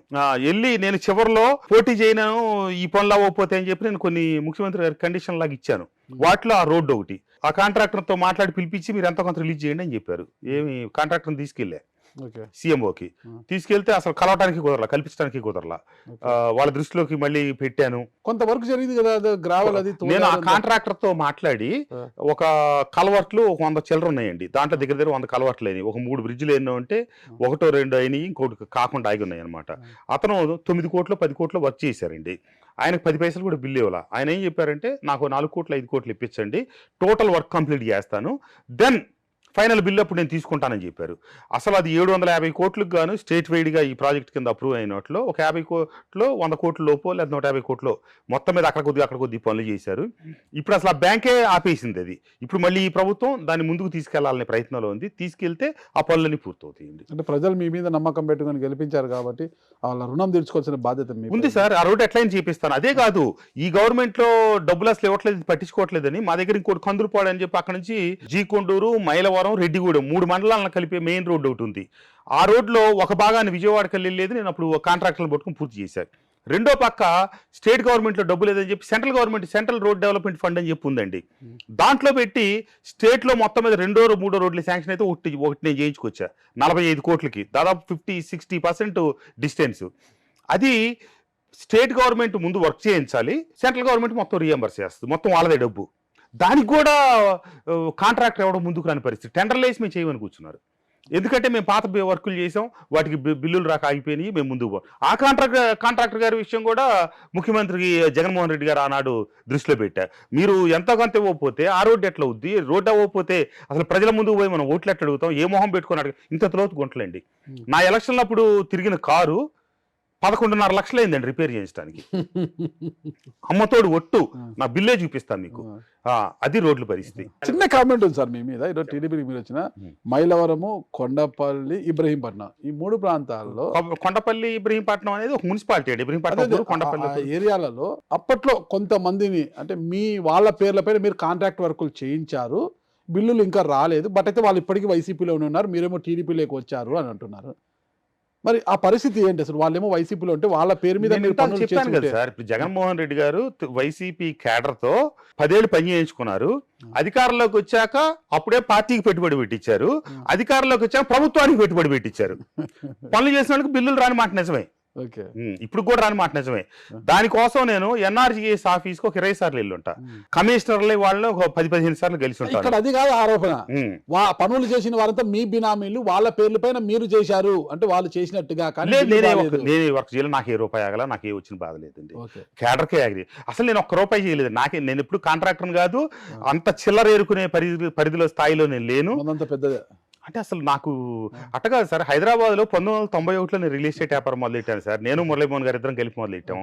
భగవంతుడి దయ వల్ల మనం చెయ్యి చాచే పరిస్థితి ఎక్కడ లేదండి. హ్యాపీగా ఉండాలి, అలాగే ఉండాలని కోరుకు. దేవుడు చల్లగా చూశాడు నన్ను. చాలా హ్యాపీ. నాకు నా ఇండస్ట్రీ సంవత్సరానికి 300-350 కోట్ల టర్న్ ఓవర్. అక్కడ ప్రతి నెల కొన్ని కోట్ల రూపాయల జీతాలు వేజెస్ ఇచ్చే స్థితిలో ఉన్నా. ఇక్కడ 5 లక్షలు 10 లక్షలు లంచాలు తీసుకునే స్థాయిలో నేను లేనండి. ఇంకొకటి సార్, ప్రధానమైన సమస్య కూడా ఉంది. VTPS, Vijayawada thermal power corporation, దాంట్లో కార్మికుల క్రమబద్ధీకరణ గతంలో మీరు మాట ఇచ్చి ఉన్నారు, మరి అది జరగలేదు. ఈ ప్రభుత్వ హయాంలోనైనా జరుగుతుంది. నేను పబ్లికే చెప్పానండి. ఎందుకంటే 2019 ఎలక్షన్లో నేను పార్టీ లైన్ దాటి చెప్పిన ఏకైక హామీ అది. మిగతా అంతా ప్రభుత్వం అధికారులకు వస్తే నవరత్నాలు అమలు చేస్తామని చెప్పాను. ఇదొక్కటే ఎందుకు చెప్పానంటే జగన్మోహన్ రెడ్డి గారు పాదయాత్రగా వచ్చి విటిపిఎస్ కార్మికులు రెగ్యులరైజ్ చేస్తానని చెప్పారు. నేను అదే మాట చెప్పాను. తర్వాత గెలవగానే తొలి అసెంబ్లీ సమావేశాల్లో ముఖ్యమంత్రి గారికి వినతిపత్రం ఇచ్చాను. ఇది ఇట్లా మనం చేస్తా ఉన్నాం, మీరు ఇచ్చిన మాటకి కట్టుబడి నేను చెప్పాను, మీరు చేయలేదు, అక్కడంతా మనకి చేద్దామని చెప్పారు. దీని మీద కమిటీ వేస్తున్నాం, చేద్దామని చెప్పారు. తర్వాత ఒక 6 నెలల తర్వాత మళ్ళీ రెండోసారి రిప్రజెంటేషన్ ఇచ్చా. లేదా కమిటీ త్వరలో అవుతుందని చెప్పారు. చివరికి ఒక 2 సంవత్సరాలు గడిచిన తర్వాత 3 సంవత్సరాలు గడిచిన తర్వాత ఆయన టోటల్గా యూటర్న్ తీసుకున్నారు. వాళ్ళకి 1000 జీతాలు వస్తున్నాయి, ఇంకా వాళ్ళని రెగ్యులరైజ్ చేసేది ఏంటి, చేయటం కుదరదు, వదిలేసే అన్నారు. మనం మాట ఇచ్చున్నామన్నా అది మనకి చాలా నష్టం చేస్తుంది, ఎలక్షన్లో మనం చాలా ఇబ్బంది పెట్టుద్ది అంటే ఏం చేసినా జరిగేది మనం చేసేది కాదు, పెట్టేది కాదు అన్నారు.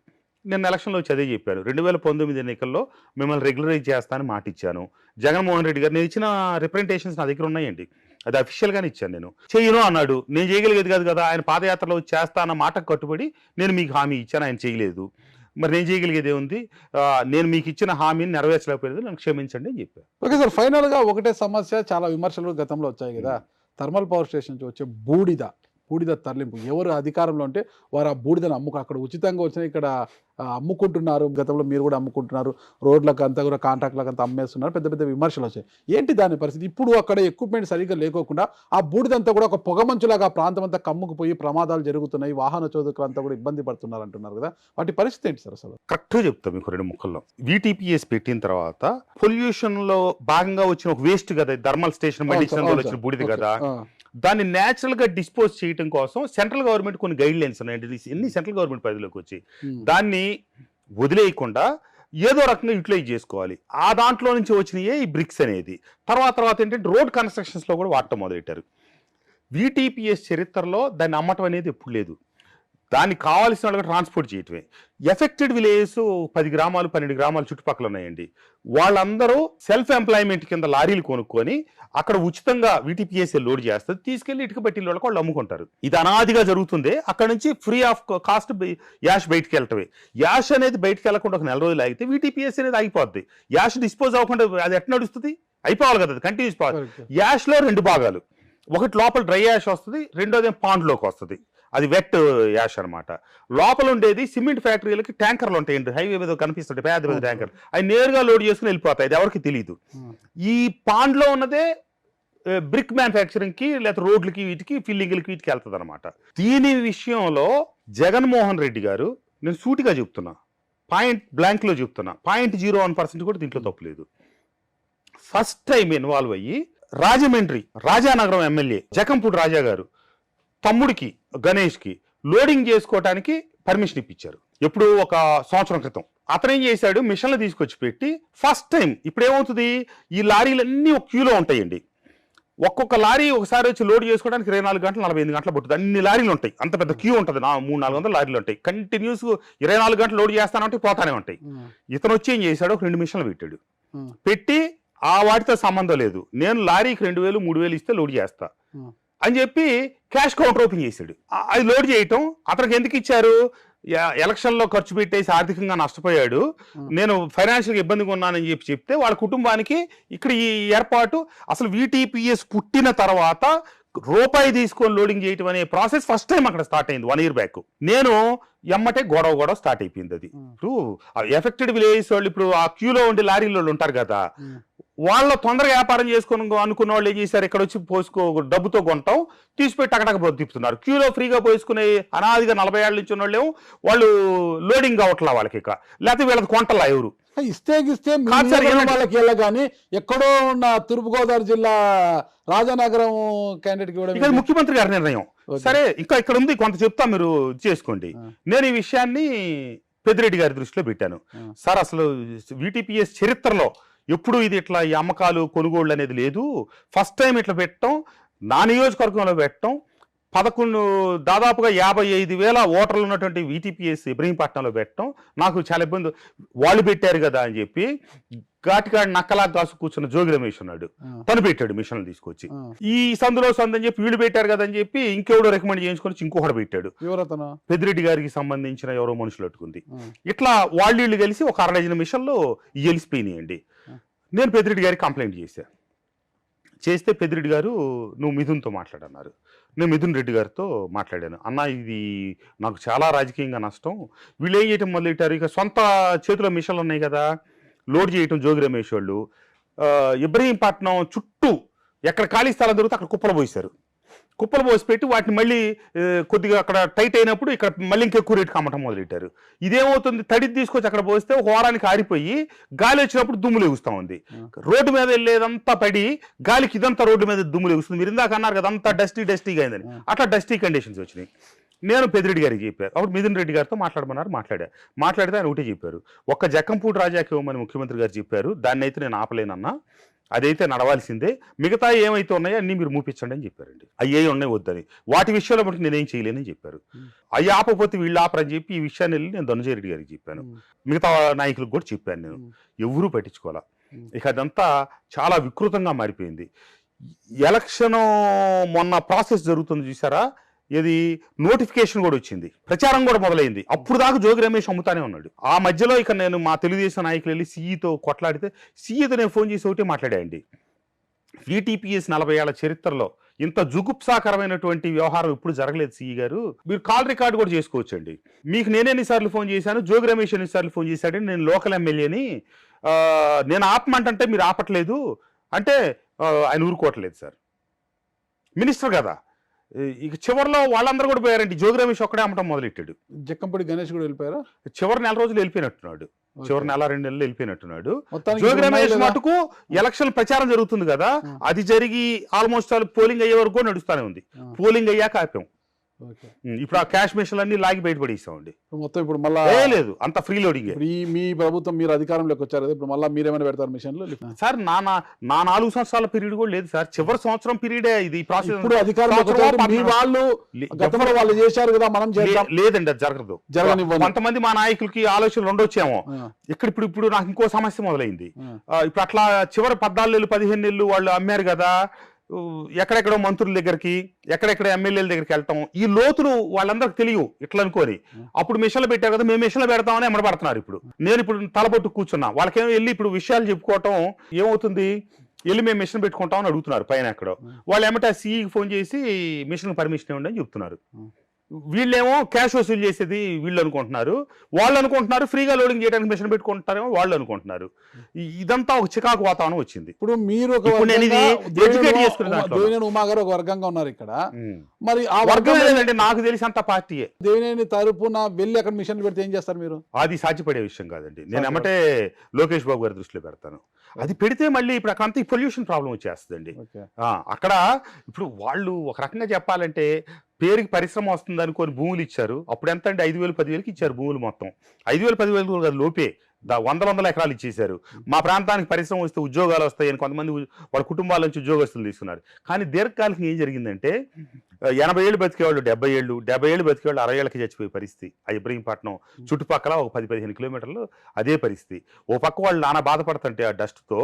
మనం ఏం అవసరం లేదండి, మనం చుట్టుపక్కల కొన్ని గ్రామాలని దూరం నుంచి చూస్తే వీటిపిఎస్ఏ కనపడతా ఉంటుంది. ఆ పైప్లో వచ్చే పొగ, ఈ డస్ట్ అసలు ఒక లేయర్ అండి. మనం అక్కడ కారు పెట్టి వెళ్తే ఒక అరగంటకి వస్తే ఒక లేయర్ ఫామ్ అవుద్ది. ప్రజలు చాలా అవస్థపడతా ఉన్నారండి. దాన్ని వాస్తవాలు వెళ్ళి వాళ్ళకి చెప్తాను, అది మంచి పద్ధతి కాదు. మనం దానివల్ల ఇంకా ప్రజలు చేస్తాను అంటారు సమస్య. ఓకే సార్, ఫైనల్ గా ఒకటి, జగనన్న కాలనీల పరిస్థితి ఏంటి? టిడ్కో ఇల్లు మా కాన్స్టిట్యూన్సీ లో ఒకటి ఉంది సార్. అది కాకపోతే మన నియోజకవర్గానికి సంబంధించి ఒక ఇల్లు కూడా ఇవ్వాలి. మా నియోజకవర్గ పరిధిలో జక్కంపూడిలో కట్టారు, కానీ అన్ని విజయవాడ వాళ్ళకి ఇచ్చారు. వాటన్నిటి ఇప్పుడు ఈ గవర్నమెంట్ ఫినిష్ చేసి ఇచ్చేస్తుంది కదా. పోతే జగనన్న కాలనీలు ఇచ్చాము, మా దాంట్లో ఇళ్ళు కట్టుకున్నారు. అప్పుడు 3 ఆప్షన్లు చెప్పారండి. కాంట్రాక్టర్కి ఇచ్చి కట్టి గవర్నమెంటే కట్టిస్తామనే వెదవ మాటలు చెప్పారు కదా. నేను ప్రతి మీటింగ్లో పట్టాలు ఇచ్చేటప్పుడు ఆ రోజుల్లో చెప్పా, నేను ఒక బిల్డర్గా చెప్తున్నా, ఇది అయ్యే పని కాదు, ఇది అవ్వదు, మీరు దయచేసి 3 ఆప్షన్ ఎంచుకోబాకండి, మీరే సొంతగా కట్టుకుంటే అందరికీ చెప్పానండి. వినకుండా ఒక్క ఊరికి సంబంధించిన లేఅవుట్లో మటుకు ఆయన రాయలసీమ ఎమ్మెల్యే గారు ఆయన ఒక ఆయన ఉన్నారు కదా, ఆ ప్రకాష్ రెడ్డి గారు, ఒక దాంట్లో మొదలెట్టాడు ఆయన. ఆ ఫౌండేషన్తోనే అవి అయిపోయి ఉన్నాయి. మరి ఎంత బిల్లు చేస్తున్నాడు ఏంటో మనకు తెలియదు. మా దగ్గరికి అయితే వాళ్ళు 10 సార్లు వచ్చినా నేను ఒకటే చెప్పా, అసలు నేను ప్రతి పట్టాలు ఇచ్చే దగ్గర ఆ వీడియోలు ఉన్నాయండి. గవర్నమెంట్ ఇది చేయటం అనేది నేను ఒక బిల్డర్గా చెప్తున్నా, సాధ్యపడేది కాదు. మీ ఇల్లు మీరు కట్టుకుంటే ఆ క్వాలిటీ కానీ మంచి కానీ చెడు కానీ మీరు దగ్గర నుండి చేయొచ్చు. గవర్నమెంట్ కాంట్రాక్టర్ ఎవడో వస్తే అయ్యి ఒక తొన్నదంతే పడతాయి, అవి పనికిరావు, దయచేసి మీరు 3వ ఆప్షన్ అని నేది కొన్ని వేల మందికి చెప్పా. ప్రతి మీటింగ్లో చెప్పా, చెప్పకుండా వదిలేసి ఒక్క మీటింగ్ లేదు.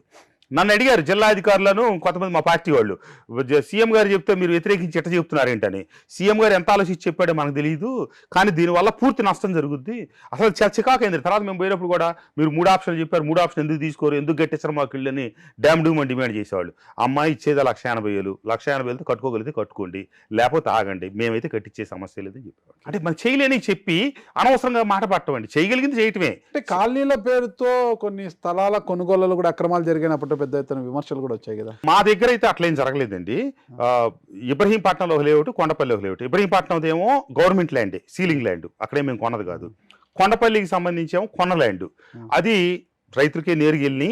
ఈ మధ్యలో ఎంఆర్ఓలు లేకపోతే విఆర్ఓలు ఉంటారు కదా, కొన్ని చిన్న చిన్న సాంకేతిక సమస్యలు ఉంటాయండి. వాళ్ళది 4 ఎకరాల 6 సెంట్లో 10 సెంట్లో ఉందనుకోండి, రెవెన్యూ రికార్డ్స్లో 4-10 ఉంటుంది, కానీ ప్రాక్టికల్ భూమి మీద ఇంకో 10 సెంట్లు ఎక్కువ ఉంటుంది, లేకపోతే భూమి మీద 10 సెంట్లు తక్కువ ఉంటుంది. వీళ్ళు కలిపి ఏదో సర్దుబాట్లు చేసుకునేటట్టుగా కొంత అట్ట చెప్తే వేరేగా ఏం జరగల. కానీ జరిగిన పెద్ద భయంకరమైన మిస్టేక్ ఒకటి జరిగింది. జీకొండూరు మండలంలో సున్నపాడు, మునగపాడు అనే విలేజెస్ ఉన్నాయండి. అక్కడ విజయవాడ వాళ్ళ కోసం అని చెప్పి ఒక 250 ఎకరాలు, దగ్గర దగ్గర 270 ఎకరాలు సేకరించారు. అక్కడ ఇప్పుడు 10 లక్షలు 12 లక్షల రేటు ఉంది ఎకరా, కానీ 30 లక్షలు పెట్టుకున్నారండి. నేను వెల్లంపల్లి శ్రీని గారికి చెప్పాను, ఆయన కాన్స్టిట్యున్సీకి అవన్నీ ఇస్తుంది అన్న, అది పైసాకి వనికి రాని భూమి, అసలు అక్కడ ప్లాట్లు ఇటువంటి ఇక అక్కడ నుంచి గట్టిగా ఇస్తే తెలంగాణ ఏర్పడుద్ది. ఏరియల్ డిస్టెన్స్ చూస్తే ఒక 5-6 కిలోమీటర్లే ఉంటుంది తెలంగాణ బోర్డర్ సరిహద్దు. ఘోరం అన్న నవ్వుతారు అది చెప్తే. కానీ నేను చెప్పానంటే ఇప్పుడు జేసీ కలెక్టర్ వీళ్ళందరూ నా మీద పడతారు. నా కాన్స్టిట్యున్సీలో ఒక ప్లాట్ అయితే ఇటానికి నేను ఒప్పుకోలేదు, దాంట్లో నాకైతే ఒక ప్లాట్ లేదు, కానీ ఈ మీకోసం కొంటున్నారు, నీకు ఇది అవుద్దన్న అంటే లేదు మనం చూడాలన్నా ఒక రోజు అయితే నన్ను తీసుకెళ్ళండి అన్నారు. ఆయన తీసుకెళ్ళి చూపిస్తే ఆయన ఒక్కసారి నోరు ఎలబెట్టారండి. ఈ భూములు ఏంటి, ఈస్తే మనకు ఓట్లు వేస్తాడు, వేసే ఓటు కూడా పోద్దని చెప్పి ఆయన పోయి సీఎంఓలో తగ్గు పెట్టుకున్నాడు. అసలు ఆ భూములు అట్లా, ఈ భూములు ఎట్లా, ఈ పనికే రావు, నాకు వేరే భూములు కొనాలని చెప్పి ధనంజయ రెడ్డి గారు ఒప్పుకోవాలి. ధనంజయ రెడ్డి ఆయన ఎవరు ఒప్పుకోకపోవడానికి? అంటే ఇక అట్లా అక్కడ జరిగిపోయింది కదా, సీఎం గారి దృష్టిలో పెట్టిన ఆయన కూడా ఒప్పుకోలేదు. అప్పుడు ఆ కొంట వెనక అప్పుడు జేసీ మాధవీలత గారి ప్రమేయమే, ఆమె కొన్నది మొత్తం కూడా. కానీ దేవినేని ఉమామహేశ్వర గారు ఏం తగులుకొని మొదలెట్టాడు, ఈ కృష్ణప్రసాద్ కొనిపించాడు. డిఆర్సీ మీటింగ్లో నేను అడిగానండి, డిడిఆర్సీ మీటింగ్లో రివ్యూ మీటింగ్ జరుగుతుంది కదా, డిస్ట్రిక్ట్ రివ్యూ మీటింగ్. నేను పెద్దిరెడ్డి గారికి చెప్పాను, సార్ ఇప్పుడు ఇవన్నీ ఏ కొన్నారు, ఎవరెవరికో కొన్నారు, నేను కొంటున్నప్పుడు వాళ్ళు ఏమన్నారండి, మీకోసం కొంటలే మేము ఇక విజయవాడ సిటీ కోసం కొనుక్కుంటున్నాం, మీకేంటి అభ్యంతరం, అవి వాళ్ళకి మేము ఇచ్చుకుంటాం, మీరు దీంట్లో ఏం చేయడానికి లేదని చెప్పి నేను మెలకుండా ఊరుకున్నా. కానీ దేవినేని ఉమామహేశ్వర రోజు అక్కడికి వెళ్ళి ఏం చెప్పేవాడు, 10 లక్షలు 15 లక్షల భూములు 30 లక్షలు పెట్టుకున్నారు, కృష్ణప్రసాద్ అవినీతి. నేను ఆ ఊర్లోకి వెళ్ళి మైక్ తీసుకొని చెప్పాను, ఈ ఊర్లో భూములు డబ్బుల్లో కృష్ణప్రసాద్కి ఎవరైనా లంచం ఇచ్చాడు అంటే చెప్పండి, నేను ఈ ఊరు నడిబొడ్డులోంచి మాట్లాడుతున్నాను అని చెప్పి నేను మాట్లాడితే వాళ్ళు పాపం డినై చేశారు, ఈవెన్ తెలుగుదేశం పార్టీ వాళ్ళు కూడా. కాదు అక్కడ ఒకదానికే సంతోషపడ్డా, ఆ రోజుల్లో 12 లక్షలు 13 లక్షల భూములకు 30 లక్షల డబ్బులు వచ్చినాయి రైతులకి. రైతులు చాలా హ్యాపీ. మా నియోజకవర్గం రైతులకు డబ్బులు వచ్చినాయిగా, అదొక్కటే నేను సంతోషపడ్డా అంశం. పార్టీ మారడానికి కారణాలు ఏంటి, అసలు వచ్చిన తర్వాత ఏం చేయబోతున్నారు అని వివరాలన్నీ కూడా చక్కగా వివరించారు. అయితే ఒక్కటే నాకు ఒక ప్రమాణం చేయాలి, మీరు రెండవసారి నన్ను ఎమ్మెల్యేగా ఆశీర్వదించి అసెంబ్లీకి పంపిన మైలవరం ప్రజలకు ఒక ప్రమాణం చేస్తున్నా, నేను అక్కడ ఎమ్మెల్యేగా ఉన్నంత వరకు వీటీపీఎస్ విషయంలో కావచ్చు, మైనింగ్ విషయంలో కావచ్చు, ఎలాంటి అక్రమాలు అన్యాయాలు జరగకుండా మంచి పరిపాలన అందిస్తానని ప్రమాణం చేస్తున్న ప్రమాణ పూర్తిగా నాదే బాధ్యత. నా మైలవరం నియోజకవర్గ ప్రజలు నన్ను సార్లు శాసనసభ్యుడిగా గెలిపించి, నియోజకవర్గ చరిత్రలోనే అత్యధిక స్థాయి మెజార్టీతో గెలిపించి, వాళ్ళ రుణం నేను ఏ జన్మకి తీర్చుకోలేను. ఆ ప్రాంతానికి, ఆ గడ్డకి, ఆ ప్రజలకి నాది ఒకటే పద్ధతి అండి, చేయగలిగితే చేస్తానని చెప్పటం, అవ్వంది అవ్వదని చెప్పటం ఎమ్మటే. అంతేగాని నేను మాయ మాటలు చెప్పటం, మభ్యపుచ్చటం, కించపరచడం, అవమానపరచడం ఏవి చెయ్యలేదు. వాళ్ళు నా కుటుంబం లాగానే చూసుకుంటాను. ఆ నియోజకవర్గంలో మట్టి కూడా నేను ధూళి కూడా నేను నా కాలితో పాటు వెళ్ళలేను. అది ప్రమాణ సాక్షిగా, దైవ సాక్షిగా చెప్తాం. మరి చూద్దాం అది ఎంతవరకు ఉంటారు, ఏం కథ లేదండి, భవిష్యత్తు నిర్ణయిస్తుంది. నేను గనక అక్రమాలు చేస్తుంటే, అవినీతి చేస్తుంటే 12,700తో గెలిచిన నాకు 43,000 మెజార్టీతో ప్రజలు కట్టబెట్టరండి. నేను వాళ్ళ మీద అక్రమ కేసులు బనాయించుంటే తెలుగుదేశం పార్టీ నన్ను ఓన్ చేసుకుంటే. ఈవీఎం ట్యాంపరింగ్ అంటున్నారు కదా, మరి 151 సీట్లు వచ్చినప్పుడు అదే ట్యాంపరింగ్ బీజేపీ తెలంగాణలో కూడా చేసుకుని వాళ్ళు అధికారంలోకి వచ్చేవాళ్ళుగా, ఇక్కడ ఎందుకు చేసుకోలేకపోయారు? ఇదే ట్యాంపరింగ్ ఇప్పుడు ఉత్తరప్రదేశ్లో కూడా చేసుకొని ఉంటే వాళ్ళకి అబ్సల్యూట్ మెజారిటీ వచ్చేదిగా. ఎందుకు మరి బోర్డర్లోకి రావటం, ఆడలేక మధ్యలో కూడా అనకూడదు. ఆ రోజేమో ఈవీఎంలు గొప్ప, ఈ రోజు ఈవీఎంలు చెడ్డయ్యా, ఏదో ఒకదానికి కట్టుబడి ఉండాలి. Okay, thank you sir. నమస్తే. మీరు ఇచ్చిన హామీ ప్రకారము, ప్రమాణం ప్రకారం కట్టుబడి ఉంటారని కోరుకుంటున్నారు సార్. Thank you sir. నమస్తే. దైవాన్ని నమ్మి బతుకుతున్నాండి సార్. ఆ దైవం మీ వెంట ఉండాలి సార్. Thank you. నమస్తే.